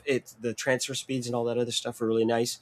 So if you're looking at a machine to go die hard game right now, right this second, you go buy an Xbox, because it's been on the market for 6 damn years, right? They've ironed out a lot of bugs, and there's a whole lot of problems, and blah blah blah. They've sorted that stuff out, right? And it is genuinely a really smooth experience that left me pleasantly surprised, right? And now, I mean, I have damn near as many hours clocked on the Xbox, playing State of Decay 2, as I do playing Monster Hunter. Like, oh no, I really, really, really put time in there, and I love that a lot of my Xbox stuff moves with me when I move to a different platform, right? Which is not something that I can say of the PS5. Like, if I'm sitting here playing a game on the Xbox, if I'm playing State of Decay 2 with my brother and other friends, right? If I'm sitting there and I'm playing that stuff, and I'm just done playing for the night, but I still want to bullshit, I can just literally turn to Windows and pull up the Xbox game bar and continue the very conversation that we were having, right? Like, it's seamless, right? If I want to play State of Decay with them, again, a lot of cross-play happens between the Xbox and Windows, as it should, right? I go, oh yeah, let me just jump on the PC version, right? Because I've got updates going on the Xbox or some other nonsense, or I have my PS5 hooked up because I'm editing video at the same time, right? I can do things like that. I'm like, this is just really nice and smooth. I mean, hell, I started playing. I booted up State of Decay 2, and I was telling the homies, I was like, you guys, this is crossplay with PC. They said, what? I was like, yeah. Like, the homies from stream, I'm like, go fucking buy it. Like, I'm like, it's on Steam right there. It's cheap as dirt. Go get it. Come on. Come on. We're gonna go fight some zombies. Let's go. And we did, and it was fucking great. We ran around causing problems for hours, right? And I was kind of taking them on the apocalypse sightseeing tour, right? So all I'm saying is, it's really great, the interoperability. I don't even know if I said that right, between the Windows ecosystem and the Xbox ecosystem. I know it's not perfect, but it's less of a gamble on untried and untested hardware, right? If I had to choose between the two, that's what I would recommend. You know what you're getting, you know what you're buying, you know what the current state of things are. But Valve is asking you for $1,000 on some shit that you don't know is gonna flop or not. All I'm saying is, I remember when Julie Erman got absolutely eviscerated over the Ouya, and that was a $100 machine, right? Like, I remember the Ouya. Ouya. And They- what was the Google one? Stadia? Yep, and Stadia, and you had people losing their minds over that. This is the next coming of Christ, right? And then the next thing you know, they shut down the entire service. I'm just saying, Valve hasn't proven themselves yet with this hardware. Successful and fun and enjoyable to me does not mean successful and enjoyable to the masses, right? And even though I love the Steam Machine, Ace loved the Steam Machine, but everyone else didn't love the Steam Machine, right? So, with the previews that I've seen and other people talking about, they're like, it's so neat, but ooh, it's not $1,000 worth of neat, right? Like, and they're just like, oh, the performance is actually kind of weak, and oh, they said that you're going to be able to do 4K 60 frames a sec. They're like, barely anything we touched is hitting that 4K 60, right? Oftentimes they're talking about stuff falling into the 30s. Valve has not proven themselves in this space, and them going, you know what? Well, we're not loss leading on this. Okay, well, guess what? You should. If you want to win, you're going to have to drop that price. You're going to have to just eat the cost on that hardware if you want it in people's homes, right? You did this with the Steam Deck. Like, you literally put out a handheld PC for, what did that retail at launch? $499 Mm-hmm. for like the smallest one. It's very competitive pricing to have access to just the whole swath of PC gaming in the palm of your hand, like Dr. Octopus. Like, ooh, okay. And it wasn't too much more than the original Nintendo Switch. It's like, oh, the value proposition is there. It's definitely there. But you're not doing it yet with this. It's just not happening, right? And I do feel bad for them, because I'm certain they would have dropped this and said like $700, right? I would have said, yeah, that's a no brainer. Oh yeah. It'd be a no brainer. I was reading somewhere that like the original price for this, if RAM and all this crazy shit didn't happen with like AI and stuff, it would have Yeah. probably been $750 on launch. Mhm. Like, because it's meant to compete with the high end consoles like Series X and all the PS5 Pro, right? So this would be their equalizer to that, and the entry level one at least, right? So Yeah. I honestly think that this whole situation with the Steam Machine is just like the situation with the Wii and the Wii U. People don't know what they're buying, so we need people to educate them on what exactly the thing that they're buying is. Because it's going to depend on the value is based on how you plan on using it and how you want to leverage that. If you're a PC enthusiast, probably not for you. But if you're like Mhm. like we were saying, you don't want to care and could care less about upgrading or touching and opening this bad boy. You just want to play games on PC games. This is right up your alley. It's entry level. If you want to mess more than that, you're gonna have to take the extra step, get yourself a PC, right? You're paying for like the convenience at this point of not having to mess with all the other quirks that a PC has. Now, So I said all that I said, like, just like, wow, that's a lot of compliments you're giving to Xbox. Well, I also have to give certain compliments to Valve.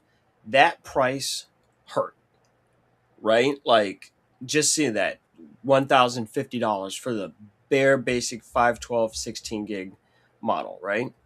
But I'm taking a look now at, again, just to give people an idea of the state of the industry. I was just talking about framework and how you can just completely disassemble this thing and get in there and have a ball.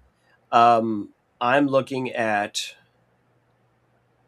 let me see, at the base model of the framework laptop that is most likely to compete with the Steam Machine. Just to give you an idea. So the base model pre-built of the framework laptop 13. And could someone pull up what the processor is for the Steam Machine for me, please? yeah, let's see.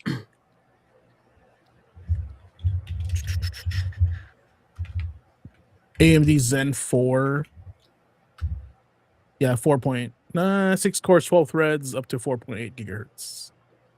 And what this base model has is a Ryzen AI 5 340 6-core 12 thread up to 4.8 gigahertz. Obviously, it's a laptop, so it has a damn 13-inch screen. Never mind all that. 16 gig of memory, 256 gigabytes of storage, Windows 11 Home, and that starts at the exact same price as the Steam Machine, $1,050, right? So this isn't a Valve thing, right? Like, it's just the state It's of it's an the industry industry thing. is, Yeah. it's an industry thing. and they're basically giving you at the very least they're giving you big boy PC parts instead of laptop PC parts. It's like, okay, Yeah. but everyone's getting hit. Everyone's getting I'll, hit. I'll end it with this. It's not that bad if a PS5 Pro is $900 because it is a $900 console now. Let's be real. Right, it's a 900 damn console. Like, that's the real question you should ask me from the get go. You should have said, "Oh, instead of buy an Xbox." I'm like, "No, that thing is No, we gotta fucking save baller." that for your watchdog. I expect consumer reports of the Steam machine from you on the watchdog. You know, I need Steam Machine money. I need Steam Machine money at those fucking prices. But here's what I would say. No, again, no bullshit. There's a lot of advantages with that Xbox that I go, oh, if that's your choice, pick the Xbox. But if you say, hey, do I get a Steam Machine or do I get a PS5 Pro? Get a Steam Machine. What are you, fucking goofy? Right? It's a computer too, right? And I look at my PS5, I'm like, you feel like playing any games this week, baby? And it says, no, I'm too tired. I got a headache. You ain't doing shit with that damn thing. If the Steam Machine goes, you know what? I'm taking a break from playing games for a while. I'll be like, you want to watch some Netflix? You want to YouTube? It goes, sure, why not, buddy? And then we're just not doing that right now. It's a multidiscipline machine for $100 difference. Fuck yes, of course. Like, and I'm the guy that's deeply embedded in the PlayStation ecosystem. I like that. If I belong in a camp, that's where I am. What I like to play shows up there more often than anywhere else. go right? with the games, not the console. It's all Go with the games. Yeah, Right. that's ultimately the rule. Go with the games. That's really the score. Yeah. All right. Well, Let's go. it's been 2 days and we haven't had one of these in a long time. So strap in, folks, because I'm ready to chat with you about this one. This one's going to hit hard tonight. This one is called, you saw it in the thumbnail, pressing the reset button. So with that said, let me go ahead and pop you guys on here and let me tell you what I got to say, because I got to say it. So the final boss is where we pretty much summarize everything that we learn in gaming. We apply it to our daily lives, right? Because this is where you as a gamer, you've trained, you level up, you've taken the hits, you've learned the patterns. Now it's time to face your final boss. Now, tonight's final boss is actually something every gamer knows, but not every gamer likes to admit. Sometimes you have to reset your game. Now, we all been there, right? I've been there myself. Reset it a few times in life. Now, you start a new file. You pick your character. You choose your build. You think you know what kind of run this is going to be. Maybe you went with strength when you should have gone dex. Maybe you should have spent all your points in the wrong tree. Maybe you sold the item that you needed later. But maybe you've missed the side quest, locked yourself out of a good ending, or walked into the boss room completely under level. And then you hit that moment. You're staring at a screen, controller in hand, knowing deeply down this run isn't working anymore. It's just not working out. And that's a tough pill to swallow. That's hard, right? Because starting over can feel like failure. It can feel like all those hours didn't mean anything, meant nothing. Like every fight, every loss, every choice, every wrong turn was wasted. But here's the truth, guys. A reset is not a defeat. A reset is a decision. In gaming, sometimes the first run teaches you what the tutorial never could. Your first Dark Souls character teaches you patience. Your first Pokemon team teaches you planning. Your first Final Fantasy party teaches you balance. Your first fighting game, losses teach you that mashing isn't probably the same as mastery. And your first failed roguelike run teaches you that every death can still move you forward. And now, life kind of works the same way, to be honest. Sometimes you wake up and you realize the build you've been running doesn't fit who you are anymore. Sometimes your routine is broken. Maybe your mindset is tired. Your priorities have changed. And maybe you've been grinding in the wrong dungeon, chasing the wrong reward, trying to clear a level you were never meant to stay in. And when that happens, you're allowed to reset. You're allowed to start over, start again. Not because you're weak, not because you failed, not because you wasted time, but because you learned enough to choose better. That's the part we often forget. Now, when you start over, you're not starting off from zero. You're starting with a variety of things and tools. You're starting with map knowledge. You're starting with better timing. You're starting with pattern recognition. You're starting with scars, experience, and the wisdom you didn't have on the first run. That is handy. That old save file, it taught you something. That wrong build, it showed you what didn't work. That game over screen, unless you're playing Friday the 13th where he kills you, your family, and your friends, it did not end you, right? It asked if you wanted to continue. And sometimes the bravest thing you can do is press yes. Now, it's not to repeat the same run, it's to but begin again with intention. Because playing with intention means knowing why you're playing, right? We talk about it here at Gamer Quotient. It means you're choosing your focus. It means not letting FOMO, fear, pride, or sunk costs hold the controller for you. It means asking yourself internally, is this path still helping me grow? Is this goal still mine? Am I playing this way because it matters or because I'm afraid to start over? And if the honest answer is that it's time to reset, then reset. Start a new file. Respect your character. Change your strategy. Pick a different route, depending where, part of the country you're from, and just try again. There's no shame in starting over. There's no shame in beginning again. Some of the best stories and games start after everything falls apart. Link wakes up with no memory and still becomes the hero, right? Cloud has to confront who he really is before he can move forward. That's a deep one. Even Kratos has to leave behind the monster he was to become the father he needs to be. Character development. Every roguelike hero falls, learns, and rises again because you're the hero. The reset is not the end of the story. Sometimes the reset is where the real story begins. So tonight, if you're carrying guilt over starting over, just let it go. Just brush it off. If you had to start, if you ever had to restart your goals, that's okay. If you had to change direction, that's okay too. Now, if you had to walk away from an old version of yourself, that's okay. I'm telling you, you are not behind. You are rebuilding. And this time, you know more. This time, you see the traps. This time, you understand the mechanics. And this time, you know what kind of player you want to be. So don't be afraid to reset. Press that reset button. Respect that run that you got right here, right now, right? Learn from it. Be thankful for it. Then press start again.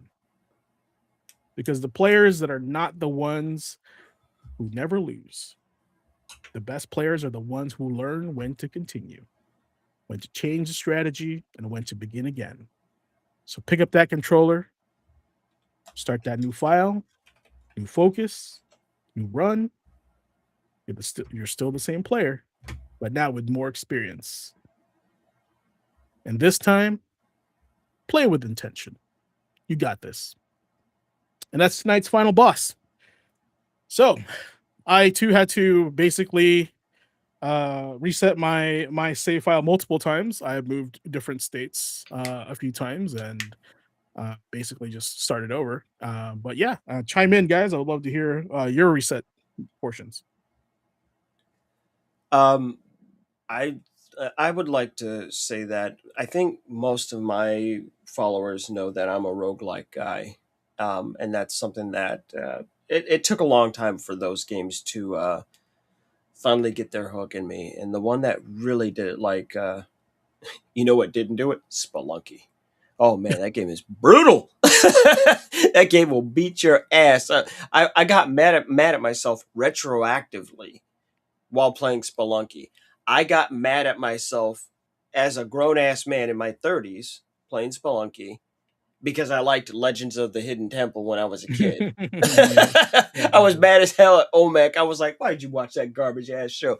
Completely unconnected things. But no, that game drove me crazy. But it was the game Rogue Legacy that really stuck with me in a huge, huge way. That's easily my favorite, most favorite roguelike series of all time. That's my first one. No shit. Yeah, my Right? first one I ever touched. And and it's like, oh, this is kind of like Castlevania Symphony of the Night, but it's not, and it's really goofy. And they took real things from real life and they made game mechanics out of them, as well as Darkest Dungeon. Right? They took very real things and they made something real out of them.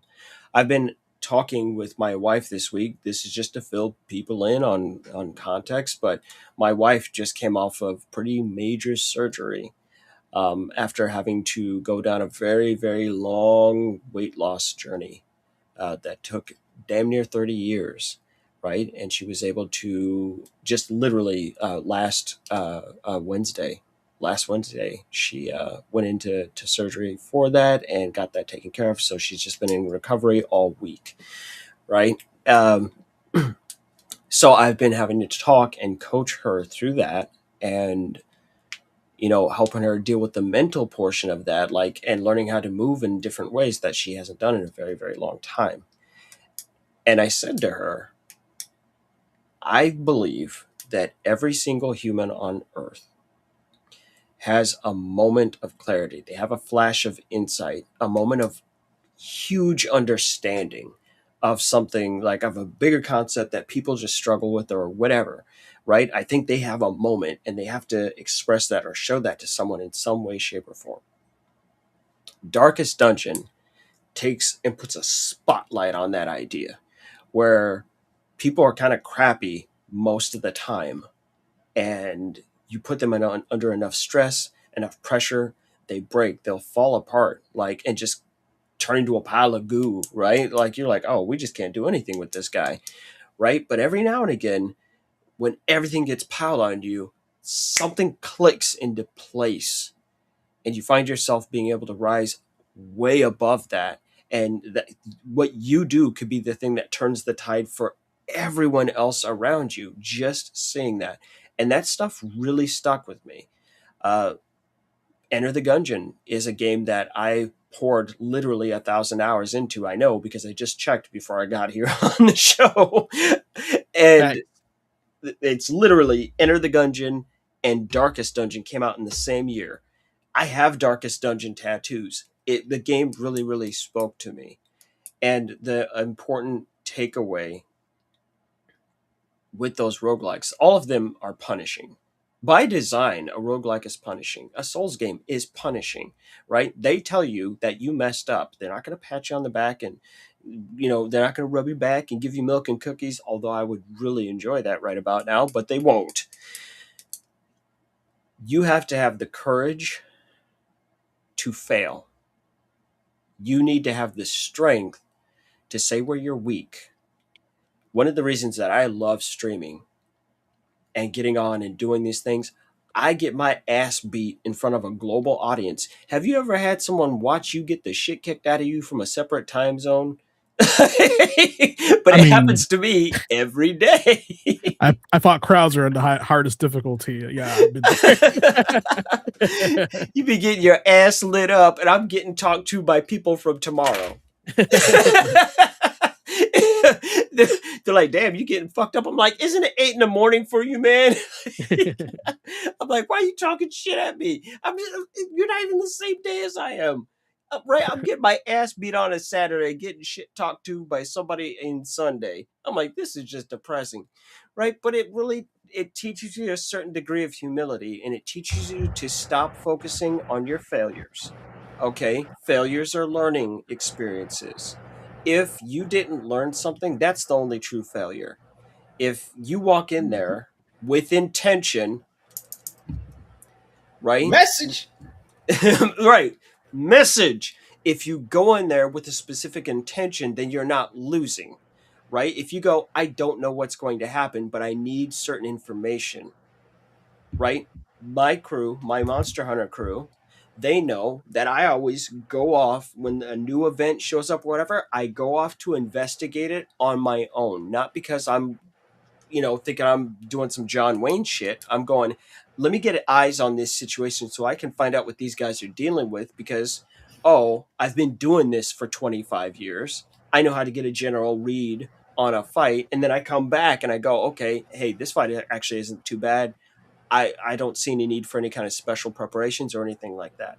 But then I go in there and bad shit happens. And you're like, oh, this is a real fight. Okay, I need to come back and tell the guys like, hey, this guy's not playing, right? He's out for blood. He's playing for keeps. Here's what happened to me. Oh, I got lit on fire. I was just crispy, right? I was barbecued. Stack your fire resistance. It's a lot of fire damage going on out there. Oh, hey, your traps are really going to help. Or don't bring this, don't bring that. Prepare for this. Here's the big move that's going to damn near one shot you if you're not careful. So when I'm doing that, I'm not going into a fight and losing because it wasn't my intention to go fight. My intention was to gather information. Did I get the info? Yes, then I succeeded. And you escape that failure loop that you can find yourself in. Last thing, and I'll pass it to Ace. But one of the things when I started doing my Dark Souls 3 runs, doing my speed runs on that, clearing the game in from literal character creation to credits, 2.5 hours, no cheats, no exploits, nothing. I'm just really running fast. Like it's literally, I go from one boss and it's a 5-minute jog to the next one. And I'm just skipping as much stuff as possible. I just go around and, I move quickly. You turn Dark Souls into leg day. Yeah, it really is. But here's the secret sauce, right? Was the realization of what was happening around me, right? One of the guys in my stream, I was like, hey, something looks weird here to me. Because I looked at my very original playthrough of Dark Souls 3 from 2016. It was like 45, 50 hours. And then I compared it. I was like, wait a minute. Look at my soul level. I was like, there's only like a 10 soul level difference. I'm barely fighting anything. I only fight something if it's actually physically in my way. Like, other than that, no, I don't mess with it. And it all came out to only 10 soul levels. 10 points. Like, statistically, they're irrelevant points. And that was the moment I realized. I was like, oh my god, the biggest trap this entire time has been every regular mob in the game. Because if I go fight that regular mob, it has a chance to kill me, right? A non-trivial chance to kill me. I could lose everything by fighting this thing. But if I just walk the fuck past it, I lose nothing, right? And ultimately, I'm not losing that much to know that every enemy in this game that's not a boss, all totaled up together, is 10 measly stat points that at that tier in the game, once you're up there in the 60s, 70s, 80s, the diminishing return is so ridiculous that you just stop worrying about it. And like I said, that was the moment I realized I've been playing this wrong all along. The biggest trap was every other enemy. It was temptation. We have all been trained to do certain things by video games over a very long period of time. When you play Super Mario Brothers, you go to the right? It's like, oh, there's your first Goomba. You can either get hit or you can jump and see what happens. And then you realize you can remove that obstacle and you get rewarded with 100 points up there in the score for each time you do that, and combo jumps and whatnot, right? And so you start thinking about maximizing that score and you start trying to put yourself in situations to knock these guys out while also increasing your risk, right? Point is, are you playing Super Mario Brothers to maximize your score, or are you playing it to beat it? What is your intention, right? And when you're playing, you want to make sure going in that you know what your intention is and have the bravery and the courage to go, this doesn't line up with what I want to do. This isn't fun for me, and I'm going to go find something else that is fun to me, right? You don't have to justify it to anyone. but do spend time thinking about what you're playing and why you're playing it.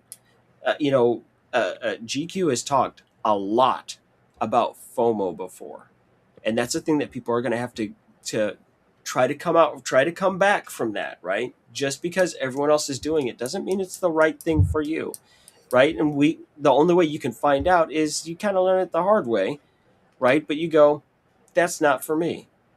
It's not made for me. I'm not the target audience. Be happy for the people who it is the target audience for, and then go do your thing and just go and enjoy it. And damn what anyone else says, right? Like different strokes for different folks. There's no accounting for taste, right? Play the things that you enjoy. I remember just a couple of what was it? What 2 years ago that Metaphor was winning awards left, right, and center.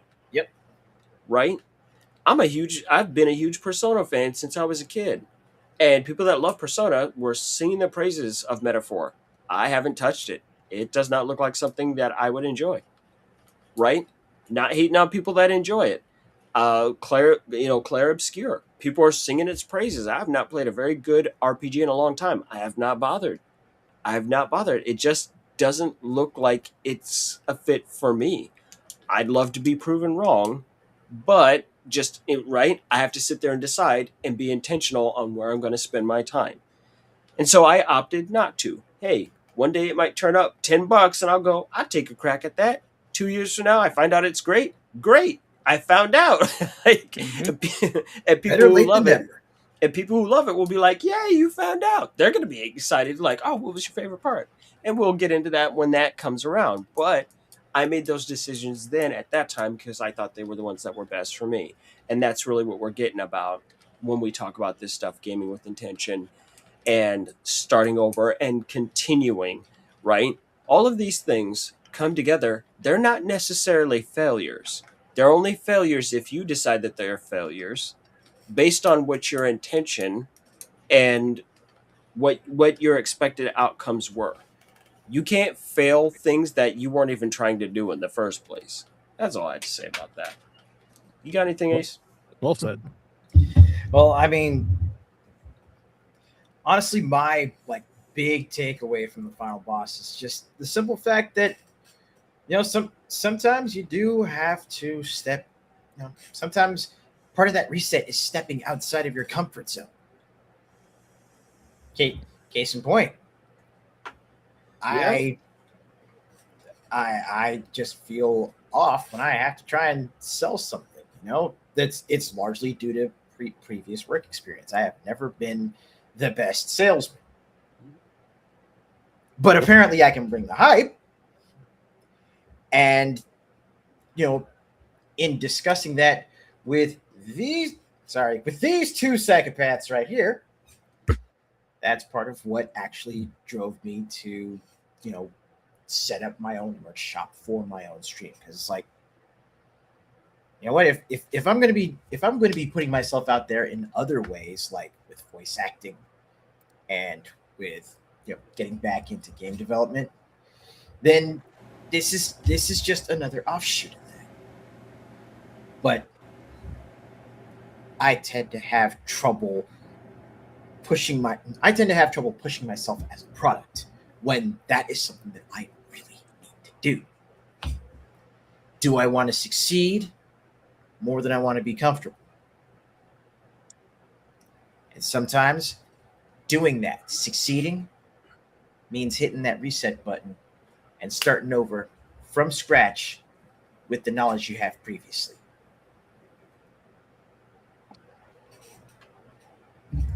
Right. If you gain knowledge, it wasn't a fail. You're not coming up empty-handed. Yep. Comfort is the enemy of growth. I too have been guilty of being comfortable, so we got to check yourselves here and there. My story when it comes to reset, I'll make it quick. Honestly, it was like, I would say 2004, 2003. Wasn't happy with my life. I was couch surfing, believe it or not.